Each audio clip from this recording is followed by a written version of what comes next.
You're on. Good morning. I'm Councilman Mike Nowakowski, and welcome to the Public Safety and Veterans Subcommittee.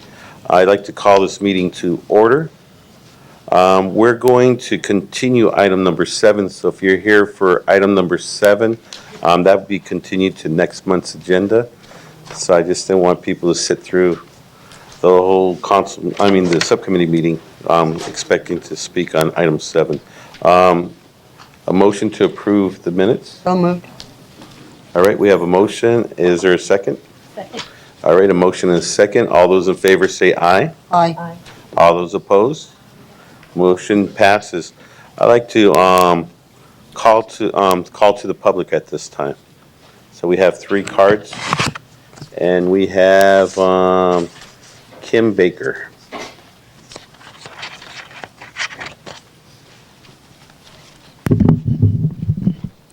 Good morning. If I can have your attention, Mr. Nowakowski. I've been encouraged not to do this, but I'm going to do it anyway. On November 20th of this year, my family was awakened to a death threat left on our garage titled, "You're Dead, Nigger."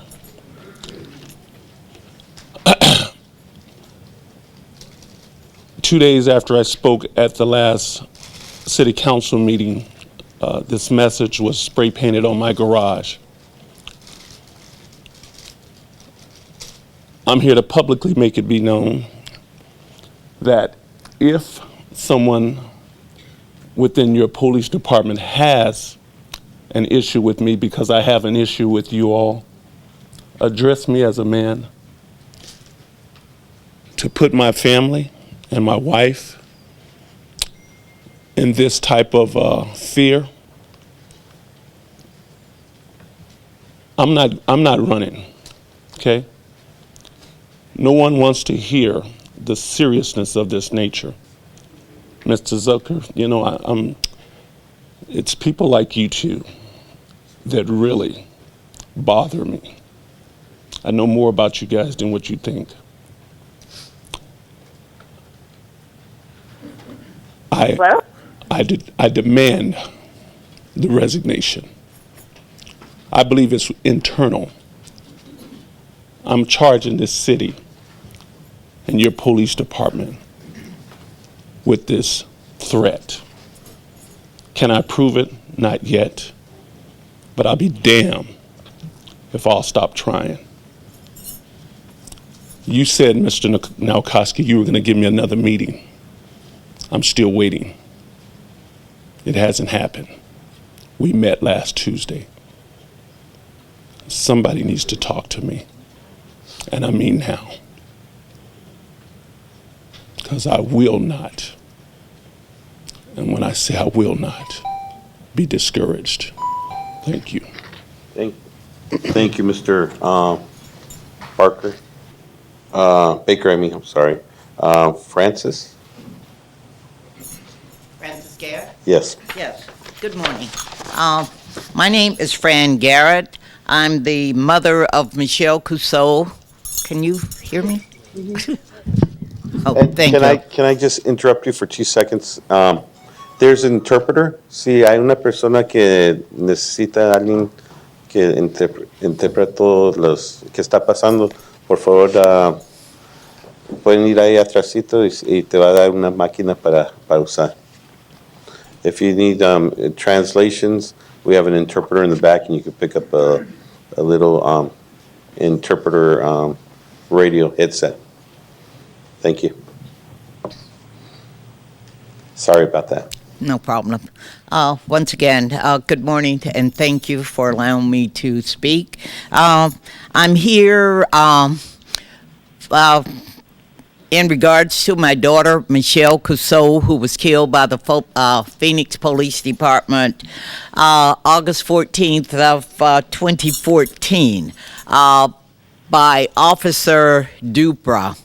Officer Dupra was found guilty of using excessive force by his peers, the Use of Force Board, and after that, Officer Dupra went before the disciplinary board, and he was demoted. They had the choice of either firing him, suspending him, demoting him, or other.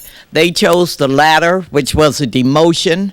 I'm not satisfied with that. My thing is Officer Dupra needs to be either charged or fired, terminated. They have allowed him to continue working in our communities, even though he was found guilty of 14 violations. Once again, that ruling needs to be overruled, and this is why I'm here this morning, asking that is done through the mayor. I'm sure only the mayor, the city manager, and city council members can overturn that ruling. So I'm asking once again to be put on the city council's agenda and let this matter be heard so that I might bring supporting documentation for my request of termination for Officer Dupra.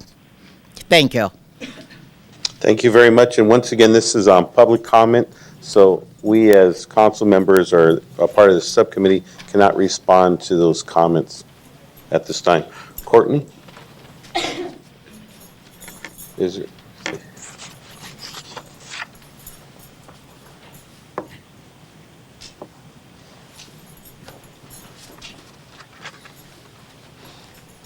Good morning, everyone. Good morning. I very quickly, first and foremost, my goal here is to get on an agenda item because the matter I'm speaking about is very serious, and I think it needs very direct attention from our City Council. First of all, let me introduce myself. My name is Courtney Lodge. I'm the National Director of Educational Partnerships. I work with school districts all over the country, departments of education. I'm speaking on an issue called parental alienation. I have unfortunately been a victim of a court ruling. I've had no contact with my children from a Maricopa County judge ruling for 2 years. No phone calls, nothing. My children are severely alienated, and I have spent the past 2 years speaking to every expert in the area of the field, studied it extensively, and what I want to tell you and share with you is astounding. Working with children, just so you know, I'm FBI cleared to go in classrooms. I have no criminal record, more than a minor speeding ticket. I'm not an alcoholic, I'm not on drugs, but I do want to tell you this. Parental alienation is when a child is prevented from seeing a mother or father for months or even decades after divorce. The judicial system and family courts, social services, mental health officials are overlooking a very serious population of at-risk children. Let me give you some staggering statistics. With parents, you're having a traumatized parent. The suicide rates are through the ceiling. Domestic violence and shootings of the other parent are growing. Sandy Hook is one example of these type of cases. There's a 35% increase in substance abuse, 51% increase in unemployment, 30% going on DES. They no longer trust any authority. Let me just target the children because that's who I work with. The children they grow up to actually go into the the system. They become criminals themselves. They develop a lack of trust for adults. They don't follow rules. Many of them are committing suicide. They're traumatized children whose development is delayed. They're encouraged to tell lies and exaggerate the truth. They show disrespect to others and targeted parents, and they undermine normal moral development as well as the development of their ability to develop normal relationships. They experience depression, guilt, eating disorders, and cutting behaviors. So that's my main goal here is just to bring awareness to this, and I would very much like a team, a subcommittee formed to oversee these type of cases within the judicial system because this population is at risk and it is causing a serious danger to our society. Thank you, Courtney. Next, we have Elizabeth.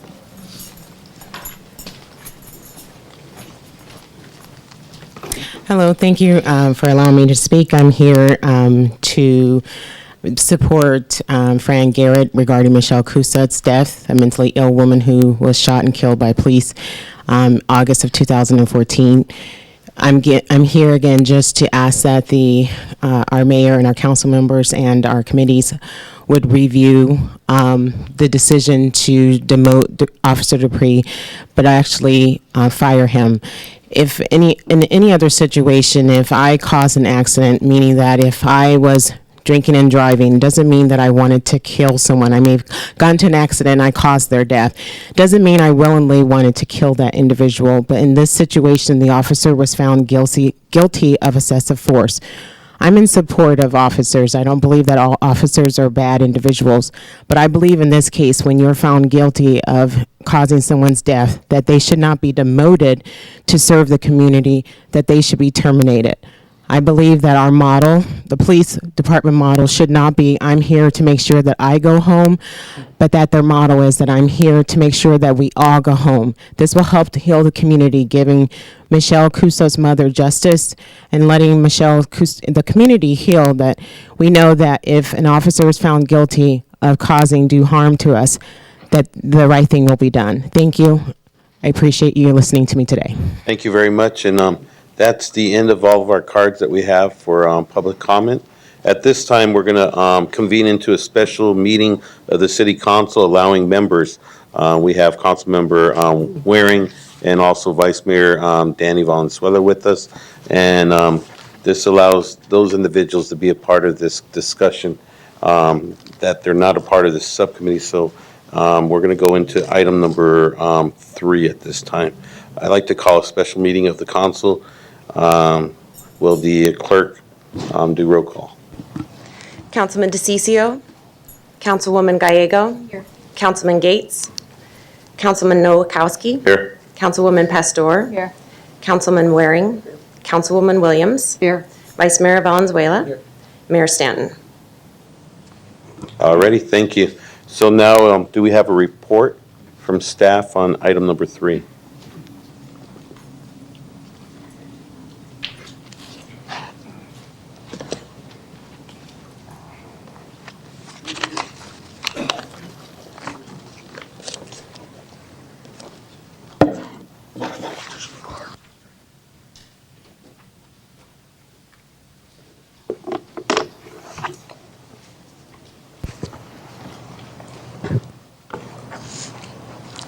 Well, good morning, council members. We're here today to talk about options for the Unified City Services Card or the Municipal ID Card.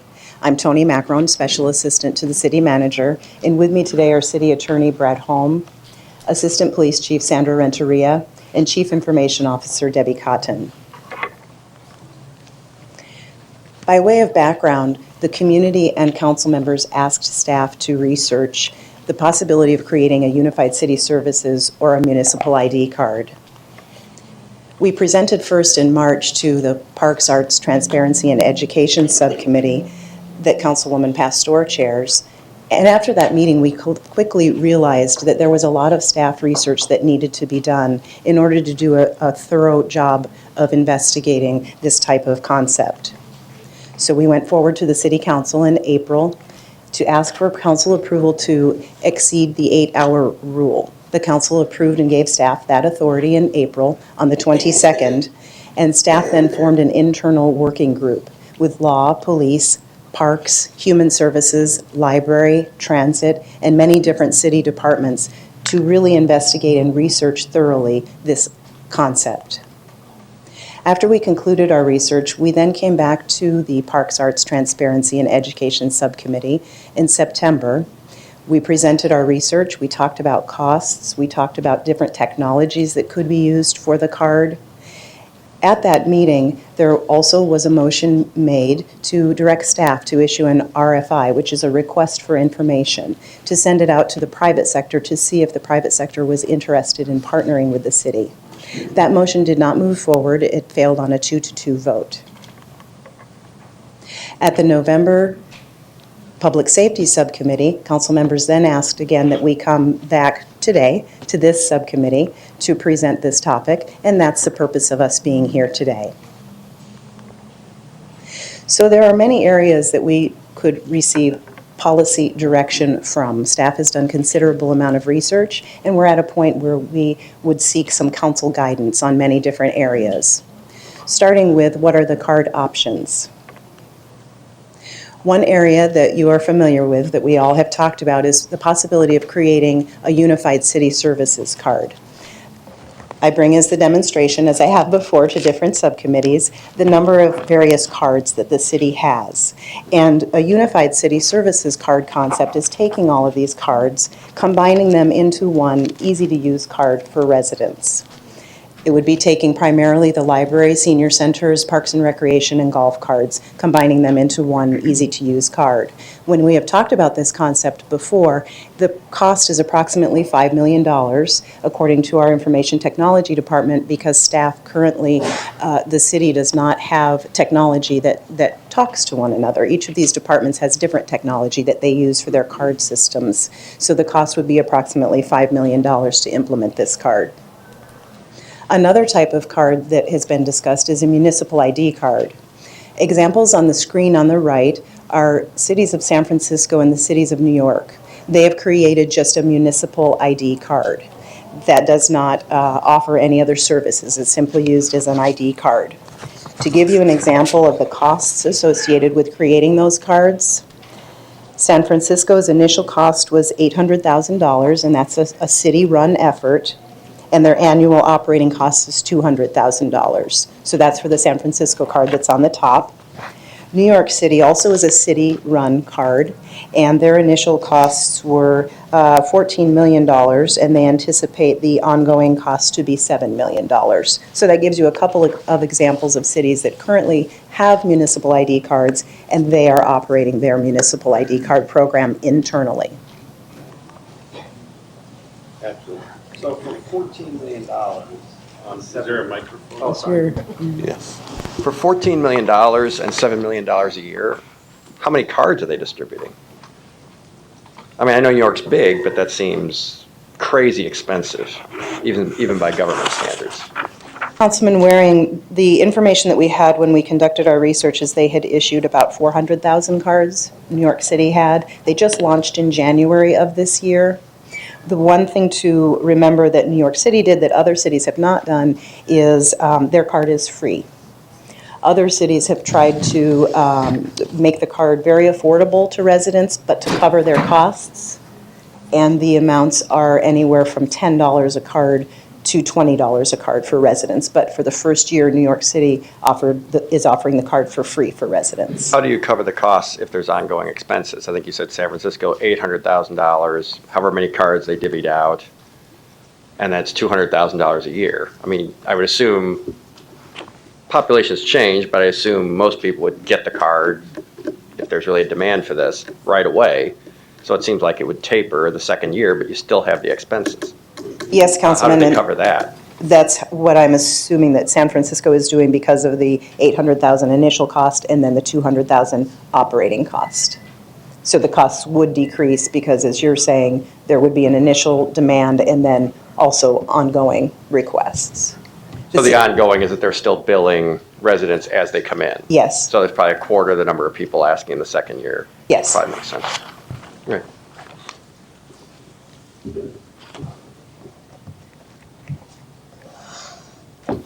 The next area that we are exploring is who could produce the card. So there are a couple of different ways that we could pursue this as well. Staff has researched the possibility of issuing a request for information to determine if there is private sector interest in partnering with the city. Also, the card could be city issued, as we just discussed with the San Francisco and New York City options.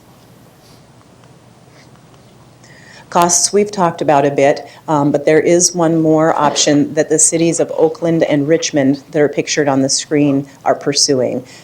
So they partnered with the private sector, and they are offering, in addition to the ID card, there's a prepaid debit card option along with the ID card. There are no costs to the cities of Oakland or Richmond for producing these cards. However, I will note there are significant cardholder fees associated with the prepaid debit card option. So when cardholders make certain transactions, there are fees charged for each of those transactions. Could you explain that?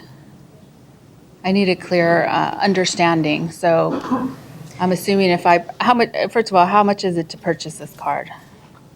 In the city of Oakland, Yes. $15 for adults, $10 for children and seniors. Okay. Same amount for adults and seniors in Richmond, Councilwoman. Okay, so then if I purchase this, a card for $15, what fees are attached to this? So, Councilwoman, we've learned in just our initial conversations with the company that is producing the cards for Oakland and Richmond, the company is called SF Global. And there are charges, there are costs for all different types of services that you use your card for. For example, if you check your balance, there's a fee associated with that. If you use the card to purchase something, there's a fee associated with that. So there are various fees that are. Clarification, yesterday we were on the phone, we actually asked that question. They were saying if you go online, that there's no fees. If you go to an ATM machine, that there's a 50-cent fee for checking on an ATM machine, which is standard for most banks. So I want to clear that up because there is no fee unless you use an ATM machine or outside of their services. But you can check on your iPhone, you can check online, and there's no fees to that, right? Yeah, and the company explained to us is with most prepaid debit cards, there are fees associated. It's not just these two types of ID cards that have been issued. There are fees associated with different transactions. I guess I'm trying to get to what transactions. So obviously, they said there's no fee there's a fee for ATM, but if you go online, there is no fee to check your balance. I'm assuming that's Correct. and that's just a normal practice across any banking institution because you can go online to check your balance. I'm asking if I go to Safeway or Fry's, do I get charged for every item that I use my debit? Because, and I'll just use me as an example. When I worked in Chicago, I joined a bank there, and what ended up happening was every transaction I did, I was getting charged for. Not only was I getting charged for what I was paying, but I was getting charged for at that particular store, and then I was getting charged by the bank. So I want to be clear and understand this whole piece. But Thank you, you can give Councilwoman. us. Yes, and we just had an initial briefing with them yesterday for about a half hour, and we are happy to Okay. follow up with them to get more details on what exactly each fee is that is charged. Okay. But And according to that conversation, there's no purchase fees. And that's what you're talking about, Well, right? I'm talking purchase fees. I'm talking about even actually using the card. I actually got charged 3 times. Right. So I Right. realized it and said, I'm going to another bank. Councilmember Williams. So these are exactly the fees that constituents have been complaining about all across the country. That's why Congress has been looking at this. You got to bank somewhere. For example, I bank at Chase, and I'm very happy with them. The fees are pretty minimal, almost to the point of being non-existent. My wife, however, who used to have an account with a different bank, it was Councilwoman Pastor's experience writ large. I mean, everything you did was $5. It was just really ridiculous. A lot of constituents of ours do not have access to a computer, do not have a smartphone. So if you had not assumed that they are all going to be able to duck these fees by doing the things the way the bank would like us to do, which I understand, they're trying to increase efficiencies and so forth. But I am extremely uncomfortable with the idea that an official city ID would be associated with one, apparently, I assume this would be one, not every bank, it would be one bank, would be issuing what would theoretically be an official city of ID card. And then at least some constituents, and again, we're talking about people who apparently can find no other form of identification, so I am guessing some are going to fall into a lower income category, and they're going to get jacked up for the privilege of having this ID with tons of fees. Every month, I watched it add up. It was ridiculous. So we no longer bank with that bank either, Councilwoman Pastor, but to just say that this is a really great idea, I would say just on the face of that, it's nice they're not charging you on every transaction, but they charge you for getting a billing statement every month. They charge you for all kinds of crazy things. And once that starts, it's pretty hard to turn it off too. So I don't know, just on behalf of our constituents, I think that's maybe not the best deal we could cut. And Councilmember Waring, this is just one option, so there's different options that were being presented to us. And I wanted to voice my strong opposition to it early Perfect. and often. Thank you. Thank you. One more question. So this would be then, an RFI would then be what would vet all the things through? Absolutely. Okay, I just want to add clarity to that. Absolutely. And as Councilman Nowakowski just mentioned, this is one option. This is what Oakland and Richmond are doing. They decided to have a prepaid debit card as part of their card. But as we talked about on this slide, San Francisco and New York, for example, there is not a prepaid debit card. So that's just another option. So those are the private sector examples, and then the city issued we've talked about, and the costs of the card could range anywhere from a few $100,000. That's if we produced just a municipal ID internally at the city, or up to about $5 million, depending on the option that was selected. Due to budget constraints and input from the council members, the card must be cost neutral. And if we were to issue an RFI, that would be part of the RFI as well. Tony, by saying cost neutral, would not the city have to front the money and then hope to recoup it? So we would making up to a $5 million expense, hoping that we sold enough or enough people applied. And at that rate, I mean, we had a discussion yesterday, and you were talking about, you estimated 100,000 people, and the cost per card would be very expensive. Right. Right. Councilwoman Williams, if the city issued the card, there are going to be costs associated with it because of hiring staff, the technology that we would need to purchase, as we talked about yesterday. If, though, we went out on an RFI, we would be very clear to say the city does not have the budget for this card. The examples of Oakland and Richmond, the city is not paying for anything. The outside entity is paying for the production of the card. It's going straight to the SF Global, the outside private firm. I need to add some clarity to that conversation, because in the pay committee, cost neutral meant no cost to the city.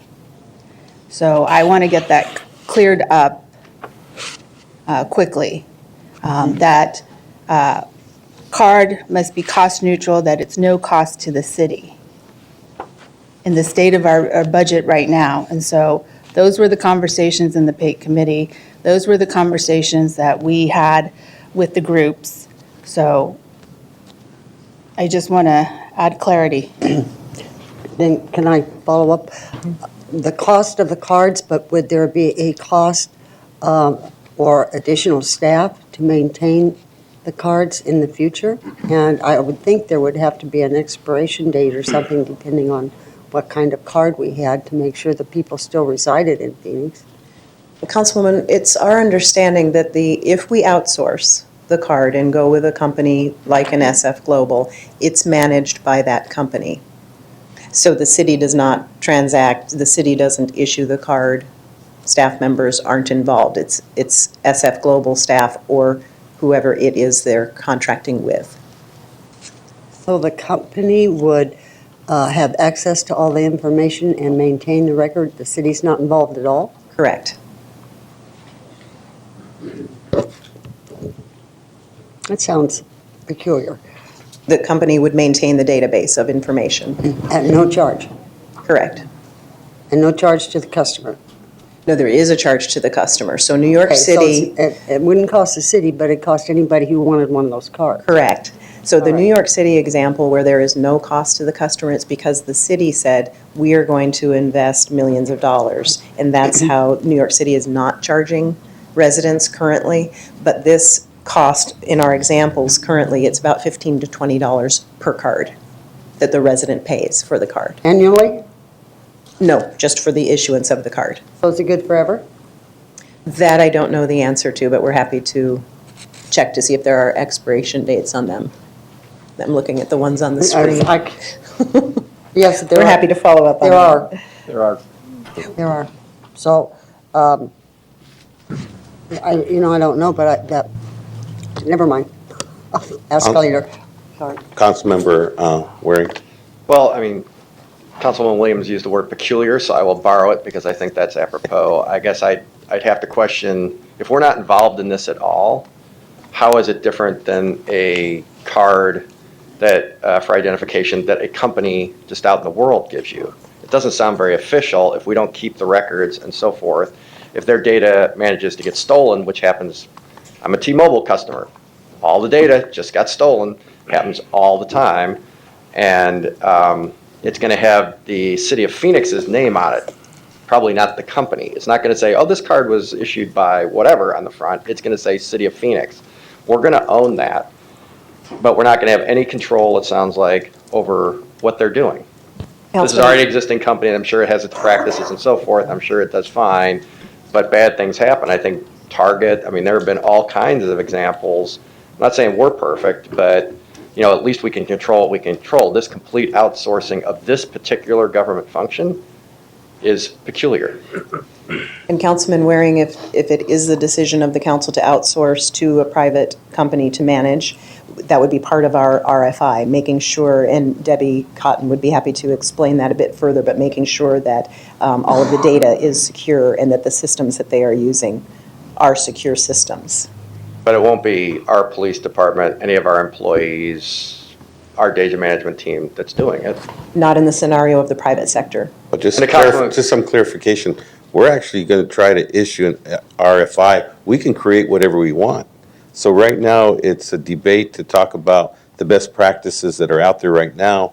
And if we want to create some other practices, in the RFI, we can actually say we want to have A, B, and C in there that other cities don't have. So I think right now what we're trying to do is we're trying to have a conversation to figure out what the best practices are in other cities. And at the same time, if there's any safeguards that we should do or anything else we should add, then I think that's where, once the presentation's over and we start talking about maybe an RFI process, then we should add those concerns to it. If I could piggyback on something she said, if we do this internally, we will have to front the cost. We'll have staff time and so forth. We will have to create the card and the apparatus to do the card and provide the staffers to issue the card, and then people can buy the card. So we will have to budget whatever we have to budget, 800,000, 14 million, the 5 million you talked about with the other ID. And the $5 million scenario, yes, we consolidate cards. I think your best case scenario was we would save 20 grand a year. In that scenario, it takes us 200 years to get our $5 million back. I doubt it'll take that long to recoup our money on selling the cards individually, but I will give you an example from the state legislature. So those license plates everybody sees with special groups and so forth, you have to front $32,000 to the state to design the card.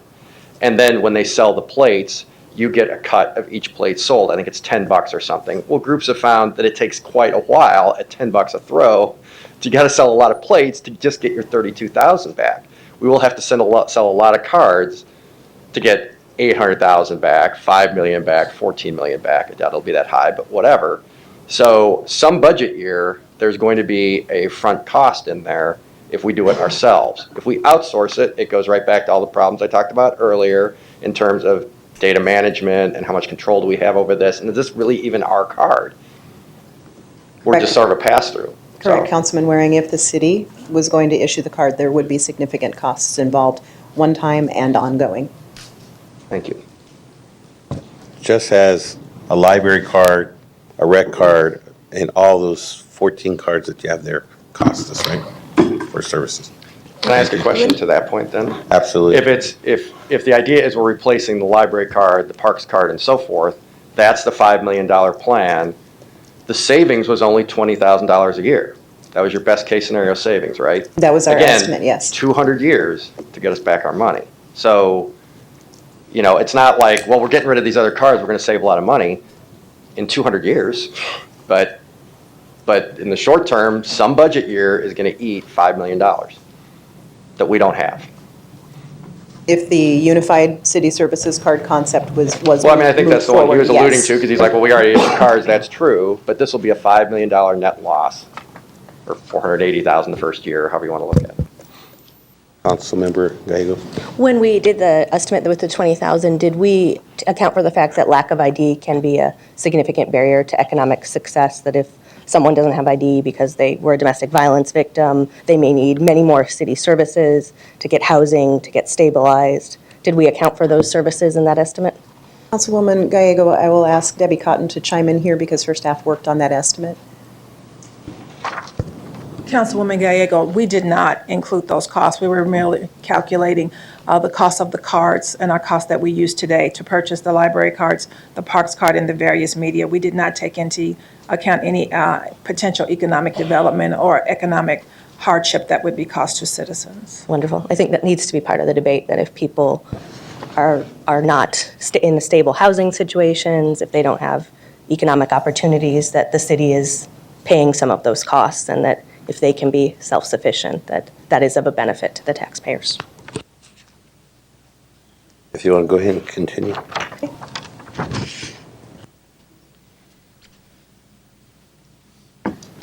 So the next section that we'll talk about is how could a resident apply for a card? And the most important point here is the first bullet, which is it takes ID to get ID. So in our research, we've talked about and we've researched thoroughly. The Arizona Department of Motor Vehicles Division recognizes two categories of ID, primary and secondary. And while we've been discussing this and researching it, one of our conclusions is that we would like to recommend that we issue using secondary municipal ID, and also that we are in compliance with what the Motor Vehicle Division uses as secondary ID categories. On your in your handouts is a list of all of the different 20 acceptable IDs in the secondary category.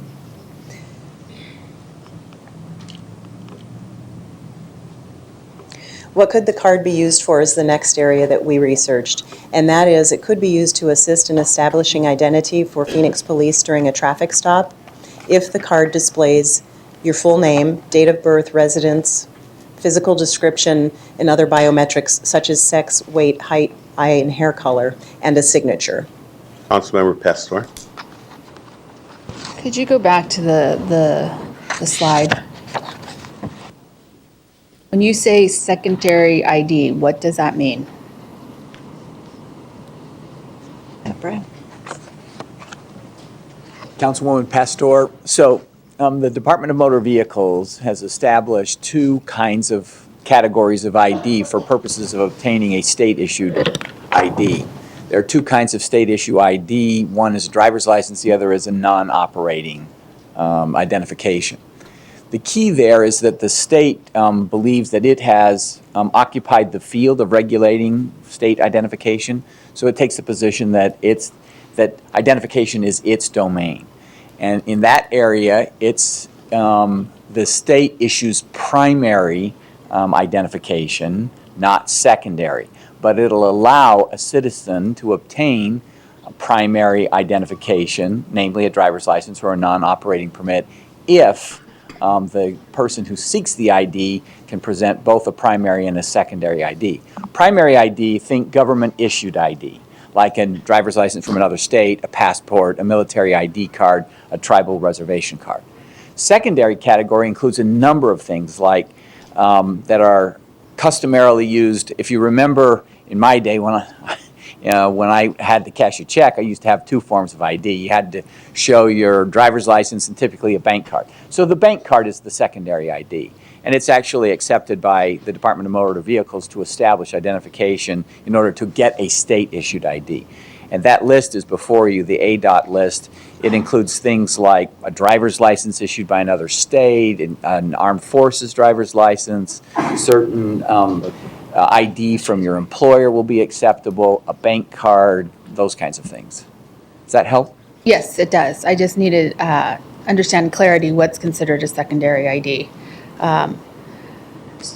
In addition to that, in this whole conversation, I think it was in the first, I don't know, on the first slide, or that this would be considered a secondary ID.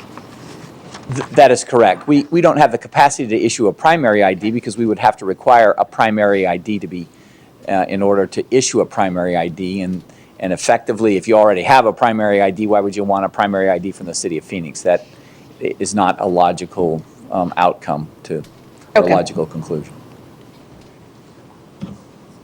Oh, thank you. So you said it would help get you a driver's license, but without a primary ID, they're not going to give you one. That's correct. That's absolutely correct, Councilman. Yeah. So a primary ID is birth certificate. Primary ID includes, for example, for a 16-year-old applying for a license, a certified copy of his birth certificate issued by Security number, Social Security card, passport. passport. So we've upped the bar appreciably. So it doesn't help if you don't have one of those things. For the issuance of a state ID, that's absolutely correct. These secondary IDs are somewhat akin to like an LA Fitness card or a Costco card. That's also correct. To put it bluntly, how far do you think you're going to get? We can talk to our police commander about this. If you get pulled over and what you have in your wallet is your LA Fitness card and your Costco card. So what do you do, Commander, if you get pulled over and you do not have a primary form of identification? Councilman Waring, it would be a secondary ID card, so again, it's a starting point for police, just like a bank card or a school ID card. We would get that information and then we would double check or try to verify your identification. We're usually running it through our state and federal databases. Who is in the state and federal databases? How do you get in those databases? Well, we get to it via our computer systems, but you mean the subjects. I mean, Usually who's actually in there? It's people with driver's licenses and state IDs. correct. So For which you need a primary ID to get in. So if you only have a secondary ID, you're going to run the name and you're not going to find anything. Unless you have a record. Unless you have a police record, yes, arrest record. So how does this help identify anybody in that scenario I just laid out? It just would assist, it would be a starting point, just like. But it doesn't actually do anything because you're still going to go keep checking. Correct. I And still would Chief, have to may I do ask a that. question? At $5 million a pop or $14 million or whatever, I'm not sure what we're accomplishing in that scenario. So Chief, would it be different than somebody writing down on a piece of paper saying, I'm Mickey Mouse? You would have to go with that by state law. That would be their official name, right? Well, if somebody wrote some information, we would do the exact same thing and try to verify who they are and try to find some way to identify the person. So in his, Councilman Nowakowski's example, then, writing down your name on a piece of paper is akin to the secondary ID for police purposes in a traffic stop or really anywhere else. Correct, it'd just be a starting point to Again, try to. writing it down on a piece of paper, a lot cheaper than the $5,800,000, $14 million that we're talking about. A lot cheaper. One piece of paper, one ballpoint pen accomplishes exactly the same thing, right? It's a starting point, Councilman, yes. We did talk about earlier that the secondary ID could have a lot more information than a Costco card or a gym ID. We talked about date of birth, residence address, physical description, including biometrics, sex, weight, height, eye color, and hair color. That is substantively more information than a gym card or a piece of paper. Correct, if it had that information, the biometrics of a person, that could assist on meeting the requirements for 28-1595B, which is a state law. If the driver is stopped, has to produce some sort of identification, it would meet the requirements for that. Right. And a traffic stop for many people, I mean, it could be an interaction with the police department, could be a stressful interaction for people. Having an ID with more substance could ease that and make that more likely to be a positive interaction.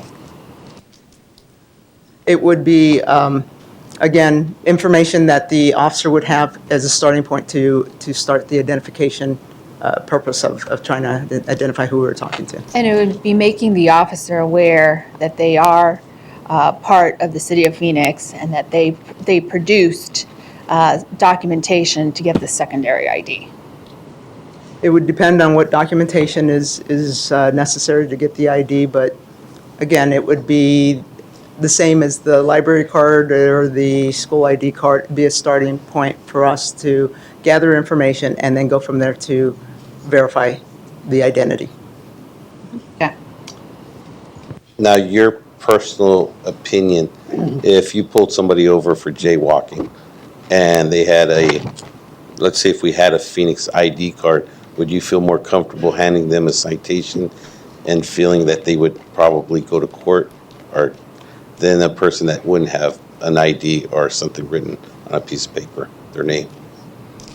Well, that's hard to say because I've had people hand me state driver's licenses and they don't show up to court. So I don't know. It would be, again, a good starting point for me to just properly identify the subject that I was talking to. Thank you, Chief. We'll continue. Okay, so we covered item number 1. It also could be used to obtain city services or access amenities. It could be used to establish ID for school volunteer background checks, depending on the particular school's requirements. So it could be used in some schools, perhaps could not be used in other schools, but it could not be used to obtain a DPS fingerprint card without a social security number. Councilmember Waring? Most schools require a fingerprint card. I frankly would hope in this day and age, but which you cannot get with our secondary card if we had one. Councilman Waring, the fingerprint card is statutorily required for school teachers.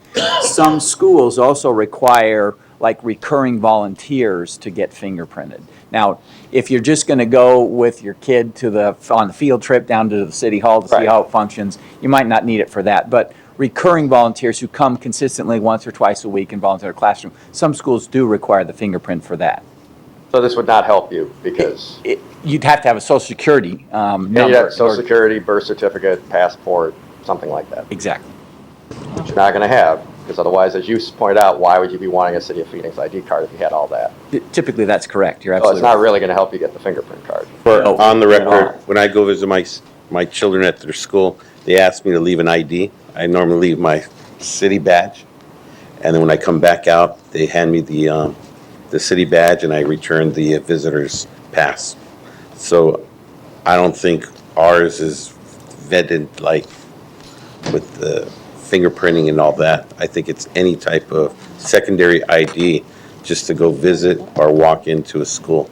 So that's the experience I have in the Phoenix Elementary School District. But you're talking about going with your own kids, Right. not going and volunteering with other people's kids. No, but I'm saying that even for visiting at the school to go to a school's choir or play sometime during school time, you would have to get a special, you have to check in and get a special visitor's pass.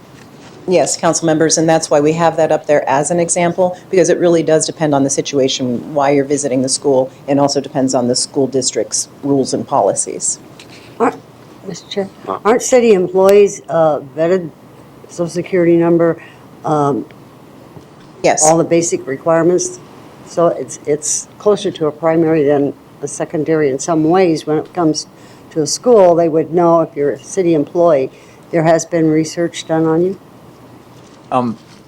Councilwoman Williams, I'd have to get back to you on that. I haven't researched that specific issue, but what I can tell you is that the criteria depend on the school and the school district. Charter schools also have different requirements.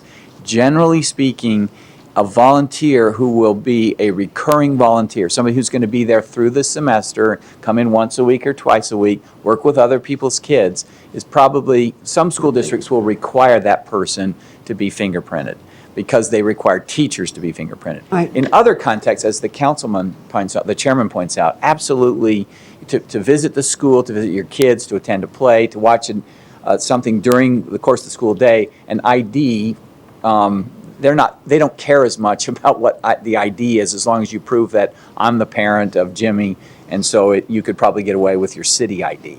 But the city ID is not a primary ID recognized by the state. You're right, we do follow some of the same criteria to issue that ID because it's part of the employment that's required, the employment contract.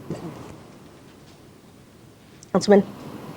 I think it's important for people who weren't there to know that when we looked at this at the last full council meeting, we had school board members come to us and say that this would be of service to them in their school districts, that this was an ID they would like to have and would accept for people who currently cannot spend time with their children. And so the school districts had voted the elected officials for these school districts had voted in support of this concept and said it would provide real value to them. So in school districts, since I work so closely with them, a lot of the times if you're a parent, you present something. And just like you said, I present my PC badge showing just my name and picture, so that then I get able to sign in and go to my little girl's classroom party, or if I volunteer at that day, once in a lifetime, to go on a field trip, that's what I do. Same with my son. And so I just was this morning at my son's school, and all I had to do was sign in. They needed to know some verification that he was my son. Showed my card, checked his file, and then I was fine to have a meeting. So there are a number of ways a secondary ID is used at a school district. And it's just to verify if you are that person. So. Correct. Thank you, Councilwoman. I too, my sister is a third grade teacher in the West Valley, and I asked her this very scenario, and it does depend on the school district and the particular rules. So what also could the card be used for? To open a bank account, depending on the particular financial institution's requirements. But the card holder would be required to present a social security number or an individual taxpayer ID number. Could be used to rent a home or an apartment, depending on the particular landlord's requirements. U.S. citizenship or eligible immigration status is required, though, to obtain federal housing assistance. And it could be used to obtain medical care.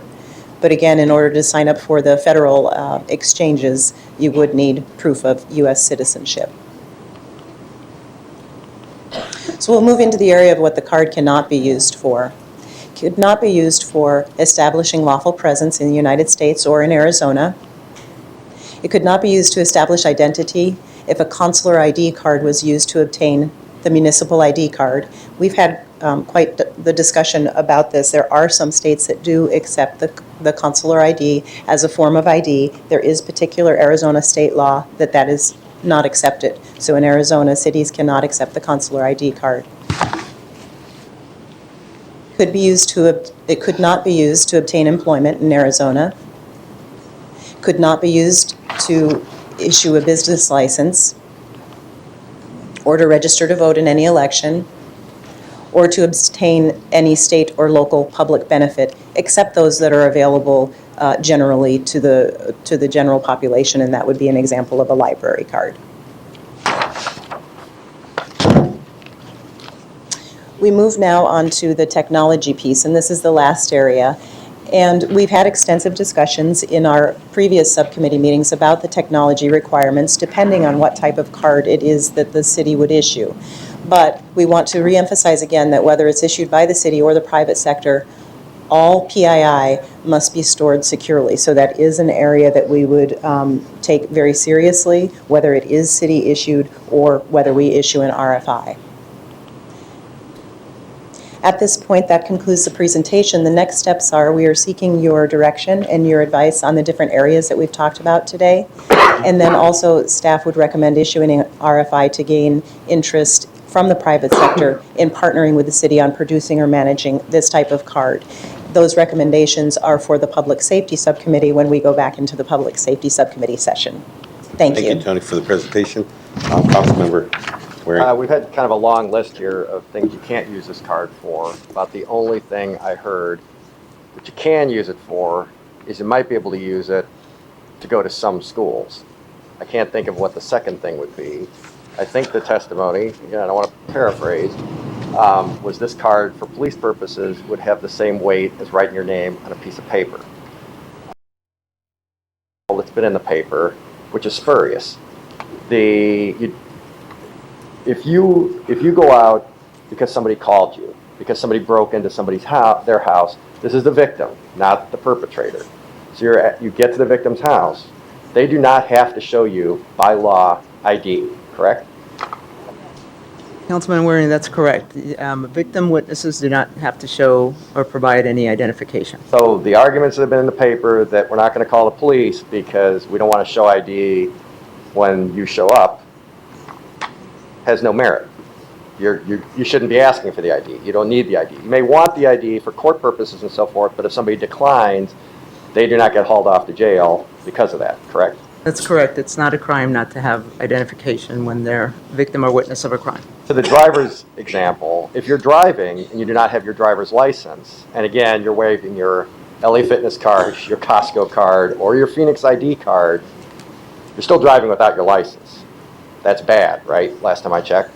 That's correct. You still would have to have a driver's license even if you had any of the secondary ID cards you mentioned. That doesn't help you at all if you're driving. That's a different issue. You're actually doing something you're not supposed to be doing.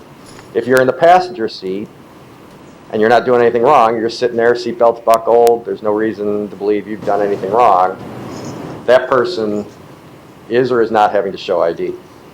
Councilman Waring, you are correct. The passenger of the vehicle not committing any crimes does not have to show any ID. So they just say, I don't want to show you an ID, that's it. That's correct, Councilman Waring. So all those examples that have been in the paper and so forth that I suspect we're probably going to hear about in public comment on this are just, there's no merit to it. I'm unaware of all the comments in the paper, but I can tell you that the drivers do need to produce or have a driver's license, and the I passenger. mean, they're operating a vehicle. That's something completely different. Our card would not be a driver's license in any way, shape, or form. Brad, to you, if we went ahead and do this, have an ID, what do you think the state's going to do? Well, as I mentioned earlier, the state believes that this is its domain, that it issues identification in accordance with its criteria, namely a driver's license or a non-operating license. That there's a chance that the state would challenge our action in one of a couple ways, not the least of which would be in the legislature. It's possible the legislature would say essentially that cities and towns could not issue ID. They already did this with consular ID cards, right? You're right, they did it with. So this is not consular ID. unexplored, uncharted territory. This is something I would say that's likely to happen, given the makeup of the legislature. Certainly, the legislature has jumped into this field and sort of thrown its elbows around and said, this is our domain, and we're not going to allow cities and towns, for example, to use consular ID. And that sort of sends the signal that they believe it's their domain, and that if we or somebody else were to act in that domain, you would expect them then to react. You mentioned driver's licenses. So other states, at least it used to be, sometimes give out driver's license without having to have a primary form of identification. I believe if you bring a license from that state and come to Arizona and try to use that to get a license in Arizona, that doesn't count, is what I remember.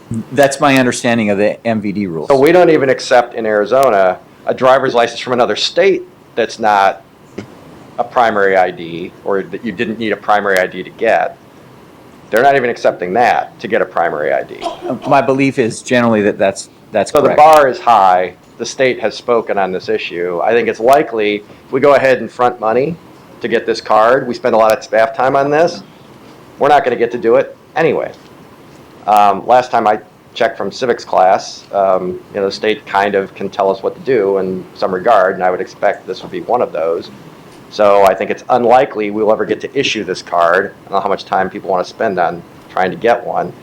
I guess I would ask, maybe it's a rhetorical question, who wants to field the calls if we go with a private company to do this and disregard the legal kerfuffles that might be entailed? If we go ahead and contract this out to a bank and they start jacking up the fees, I know I don't want to get those calls. People are calling their Congress people to get those fees undone at the federal level.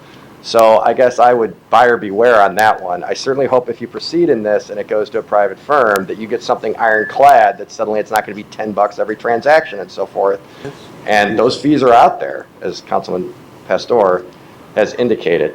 Tony, you showed the big stack of cards. This all started with the idea that maybe we'd have efficiency savings. I think it's been discussed in the fees committee, consolidating, having one card instead of all those cards.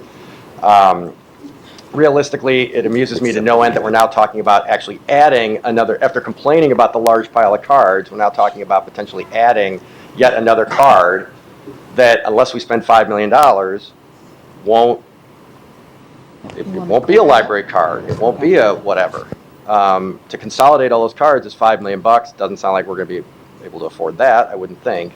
So to get that stacked down to one card is $5 million. Otherwise, we're just adding another card to the pile. What we're getting for this time and effort is a card that has the validity of writing your name on a piece of paper. People might feel better about themselves at a traffic stop. I don't feel good at a traffic stop, so I'm not sure why anybody else would either. And you might get to take it to some schools and show it, to not even probably volunteer on a regular basis, but to go visit your children. It's a high price to pay for what we're getting, given the long list of things that you can't do with it. Vote, get a job, et cetera, et cetera. So, just food for thought. And just clarification, what's that point one under primary that you have? Could you read that out loud? Chairman Nowakowski, point number 1 on primary is an enhanced driver's license or enhanced ID card issued by any state in the U.S. So enhanced ID card in this context means similar to the criteria that the state issues its ID card, but I think the enhanced reference here is to the new one that now is accepted by TSA for air travel. It has to have as I understand it, it's a new technology in it, and maybe Debbie knows it's like a chip or something in it that it's the whole debate the legislature's having now about whether we're going to have it here in Arizona. Perfect. But they do accept other state driver's license as a form of ID. Enhanced ones, but not, but if you'll notice on the secondary ID that some states, as the Councilman Waring mentioned, who have different criteria for issuing that are dissimilar from ours, and so they might rely on a secondary ID in another state, that can only be used as a secondary ID here, not as a primary ID. But if I have an enhanced ID from a different state, they will accept that. As a primary form, that's correct. And if I don't, then they accept it as a secondary ID. I still have to have a primary. That's Thank right. you. That appears to be the requirement. I just there needs to be clarity on that. Sure. Chief? Chairman and council members, if I can clarify, I think I may have misspoke or wasn't clear on when I was talking about a secondary ID and whether it's equivalent to writing your name on a piece of paper. I mean, I thought you said yes a couple times, so. Well, and I mean by the fact that it would be a secondary form. If somebody wrote their name on the piece of paper, I would have to double check and verify identification. Sure. No different than an ID card, a Costco card, a school ID card. So it's the same. The difference is on any of the other ID cards or secondary ID cards, there's usually some sort of form of ID to even get a secondary ID card. So in some ways, if I'm the officer, I'd rather have some sort of form of ID, even if it's a secondary form of ID, as a starting place. And then from there go to verify identification. So if it comes to somebody writing their name on a piece of paper or them handing me a Costco card, I'd prefer to have a card where some sort of identification was probably provided to obtain that. So I'll accept that. So we are saying it's better than a piece of paper, but it's the same as the Costco card or the library card. It would the be LA Fitness card, which I would think wouldn't get you very far. It would be, again, more at the level of a secondary ID card where some sort of identification was provided. But yes, we would have to verify I identification. mean, I just think most people watching this at home might be like, that's not really a very high bar. I'm not sure how that's really going to help you navigate life with police or anybody else. Vice Mayor? Thank you. First of all, the first thing I want to address here or talk about, Chief Renteria, police officers who come to traffic stops, who ask for ID, or people who call to report a crime, rather. Police officers don't have to ask for an ID. I will tell you, as a firefighter, it's not law that we have to obtain this identification to treat this person. If they're injured, we're going to treat them and we are going to get them into a hospital. I will tell you that many times firefighters will ask for the ID, because it's convenient, because they're holding it and all the information, instead of asking you 10 questions, your name, date of birth, it's on your identification. Excuse me. And that just, it's out of convenience. We're trying to quickly, while someone is charting, we have people who are working on this person, we get this person into a hospital, and so on. And I believe perhaps our police officers are probably doing the same thing, asking for identification, not because it's required by law, but because it's convenient. So, but I do know that it happens. It has to happen, and I get calls and I've had conversations with people who have been afraid to report crimes because that has happened. And whether the police officer means to do that or not, that's what's going on. So we talked about this before. It would be very important to have that type of a reminder go out to our police officers. I know that oftentimes I meet with the police commanders that touch District 5, which are 4 commanders which essentially touch half the city.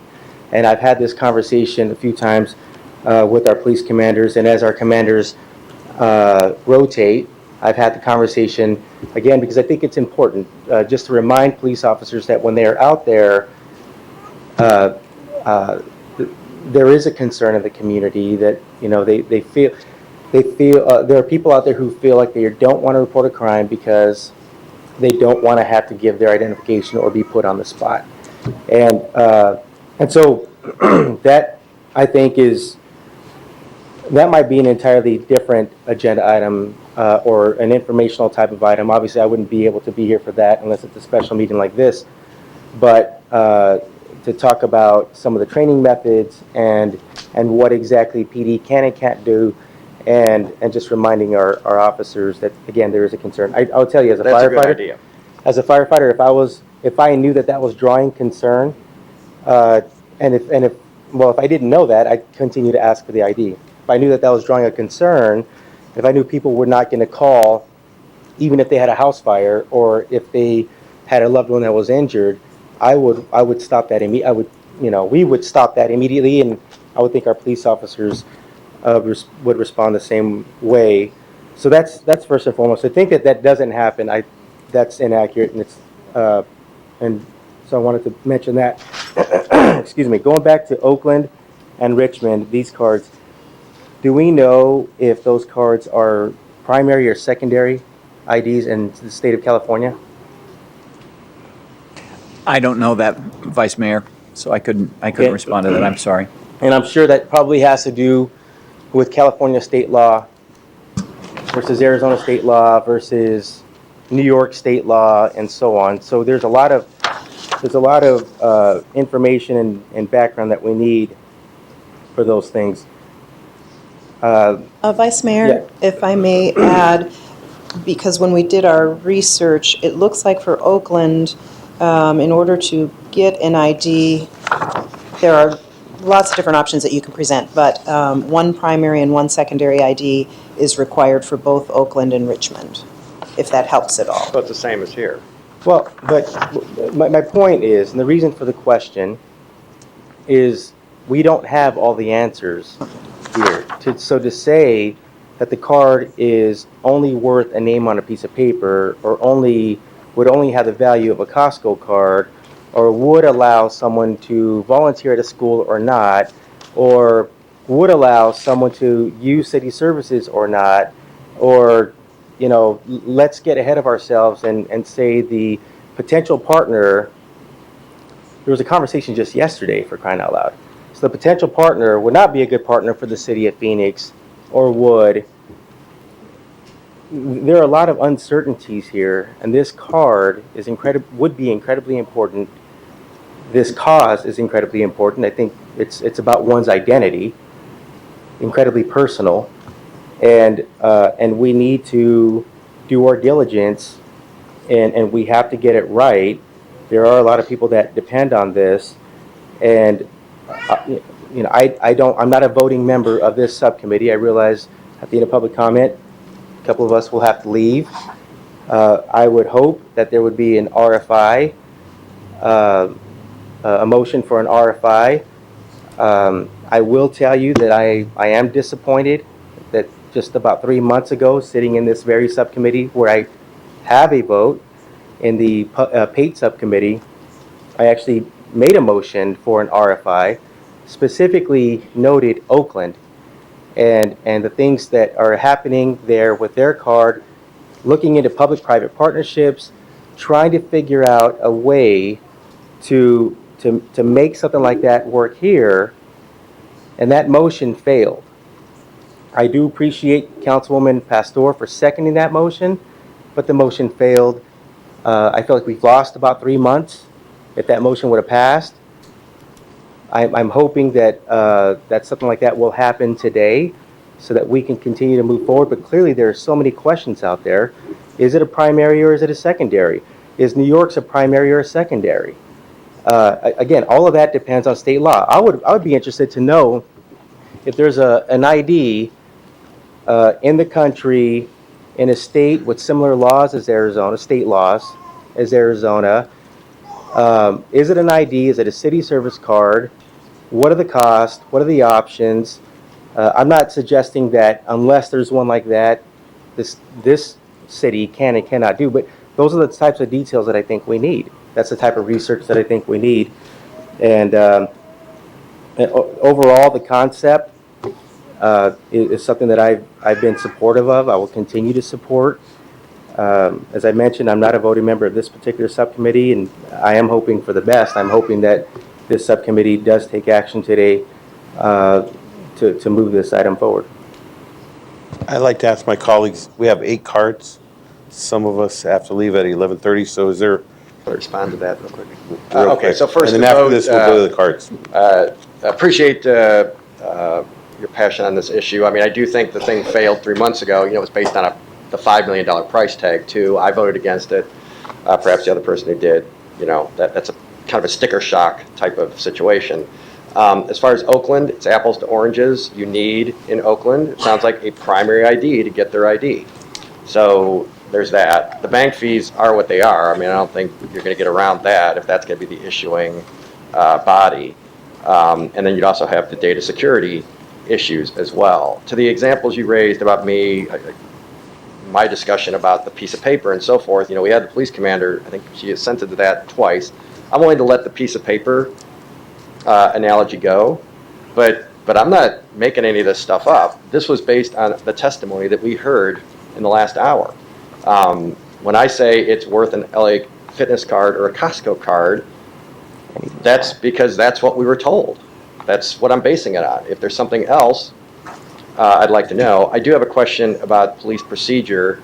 So are police prohibited from asking the victim for ID?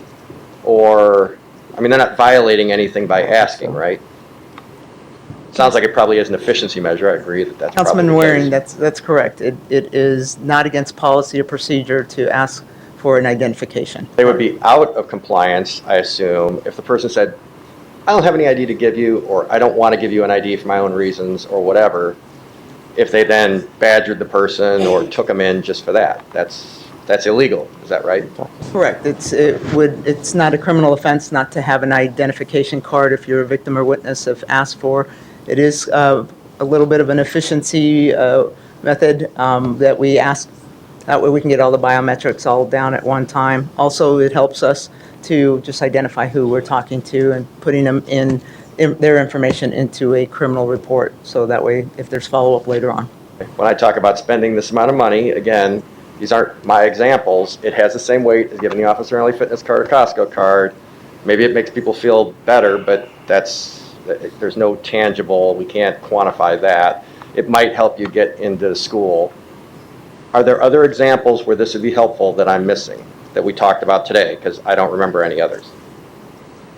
You're shaking of a head, so. I'm not seeing other examples. Okay, One so of the that's things. it for like $5 million or 800,000 or whatever. That's money we could spend on police, fire, parks, a lot of other things.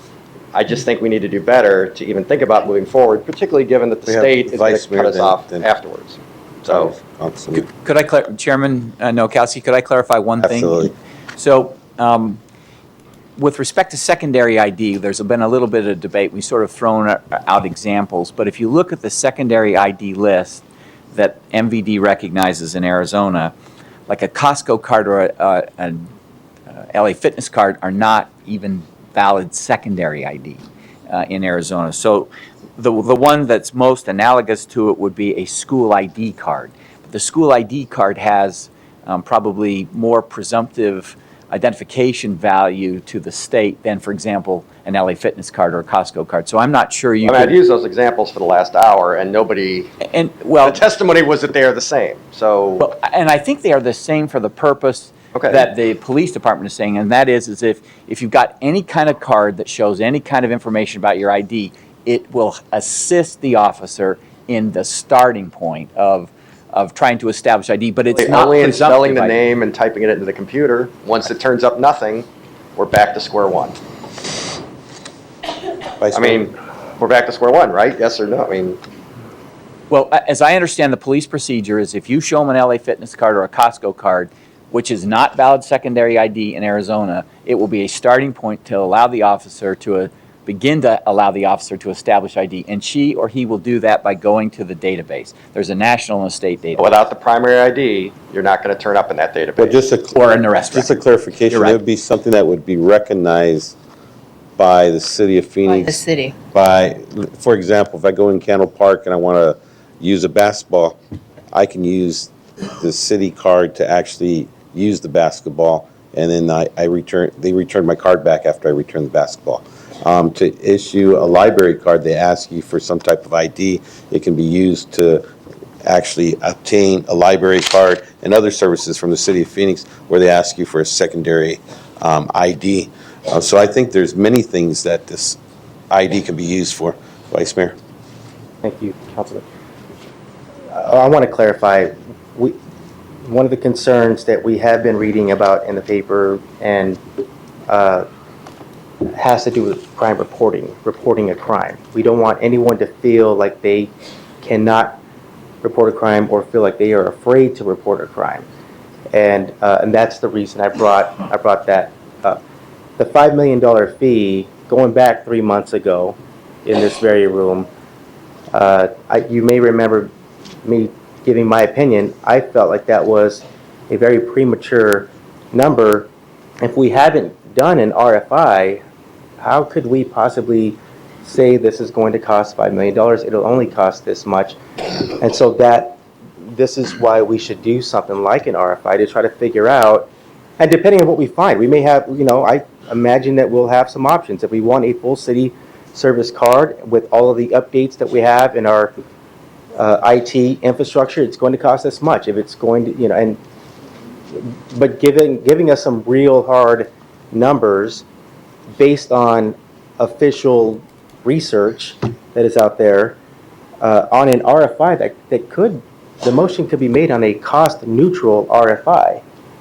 So why would anyone not support research? So that said, I want to clarify some of the things.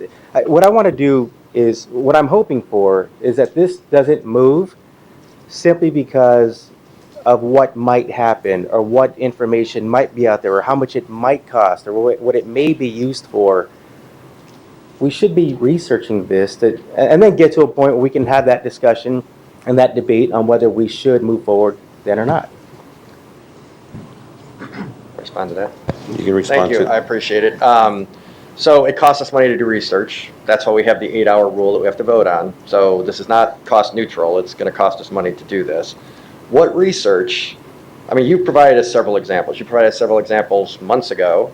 You provided us new examples today, San Francisco and New York. One was $14 million, one was $800,000. One ongoing cost was $7 million, one was $200,000. They're expensive. We've got our own research and what you think it would cost to do the municipal ID card. What other research would be done with the request for information? Companies would send us information. I mean, the ones you came up with today, Oakland and Richmond, they both need primary IDs. So we throw that out. We're not going to get to do that. Or we could, but you'd have to have a primary ID, and as Brad mentioned, who's going to really need our ID if they've already got a passport or a social security card? Yes, Councilman Waring and council members, the purpose of an RFI is to send out to the industry to say, here's what specifically we are looking for.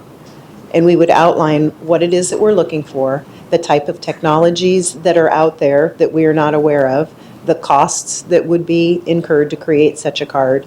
So the security, everything that's related to that would be included in the RFI. That would be the purpose of issuing it, is to get information from the private sector to learn if there is this type of technology and interest out there from a private company. But you already spent multiple hours of city time going out trying to find analogous situations. This is what you came back with.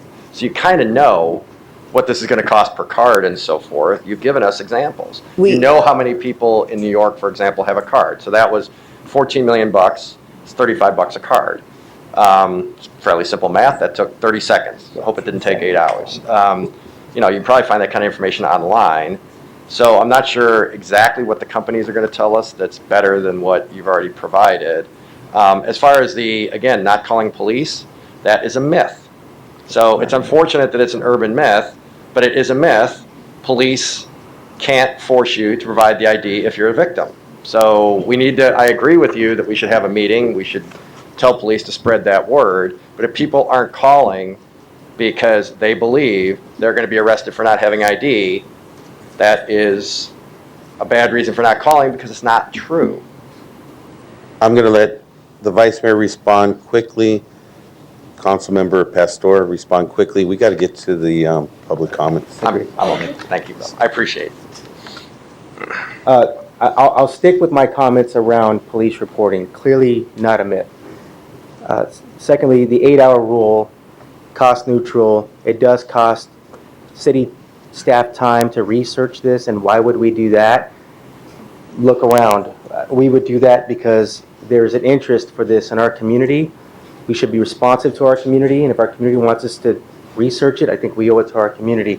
Now, when we get to a point, when we get the research back, we have to figure out what we do then. That will take a vote from every member of the council. But to research something because our community is asking us to research something, I'm all for that. Councilmember. I just want to say that it's not an urban myth. It is happening within every one of our districts. We are having these issues in our districts. We have heard loud and clear from the community, and just to dismiss it as if it's a urban myth is for me is unacceptable, and it hits me at the core, because I feel like we have heard testimonies, and the community is asking for some safety. And this is truly a safety issue that is going on within our communities. And it's throughout the whole city. It's not one particular district. And so I am comfortable enough to move forward in an RFI and wanting to know what we can and cannot do for the safety of our community. Thank you. With that, we'll have Mark Spencer. Good afternoon. I hope the council is going to have a Merry Christmas and a wonderful New Year. You need this. How's that? That's better.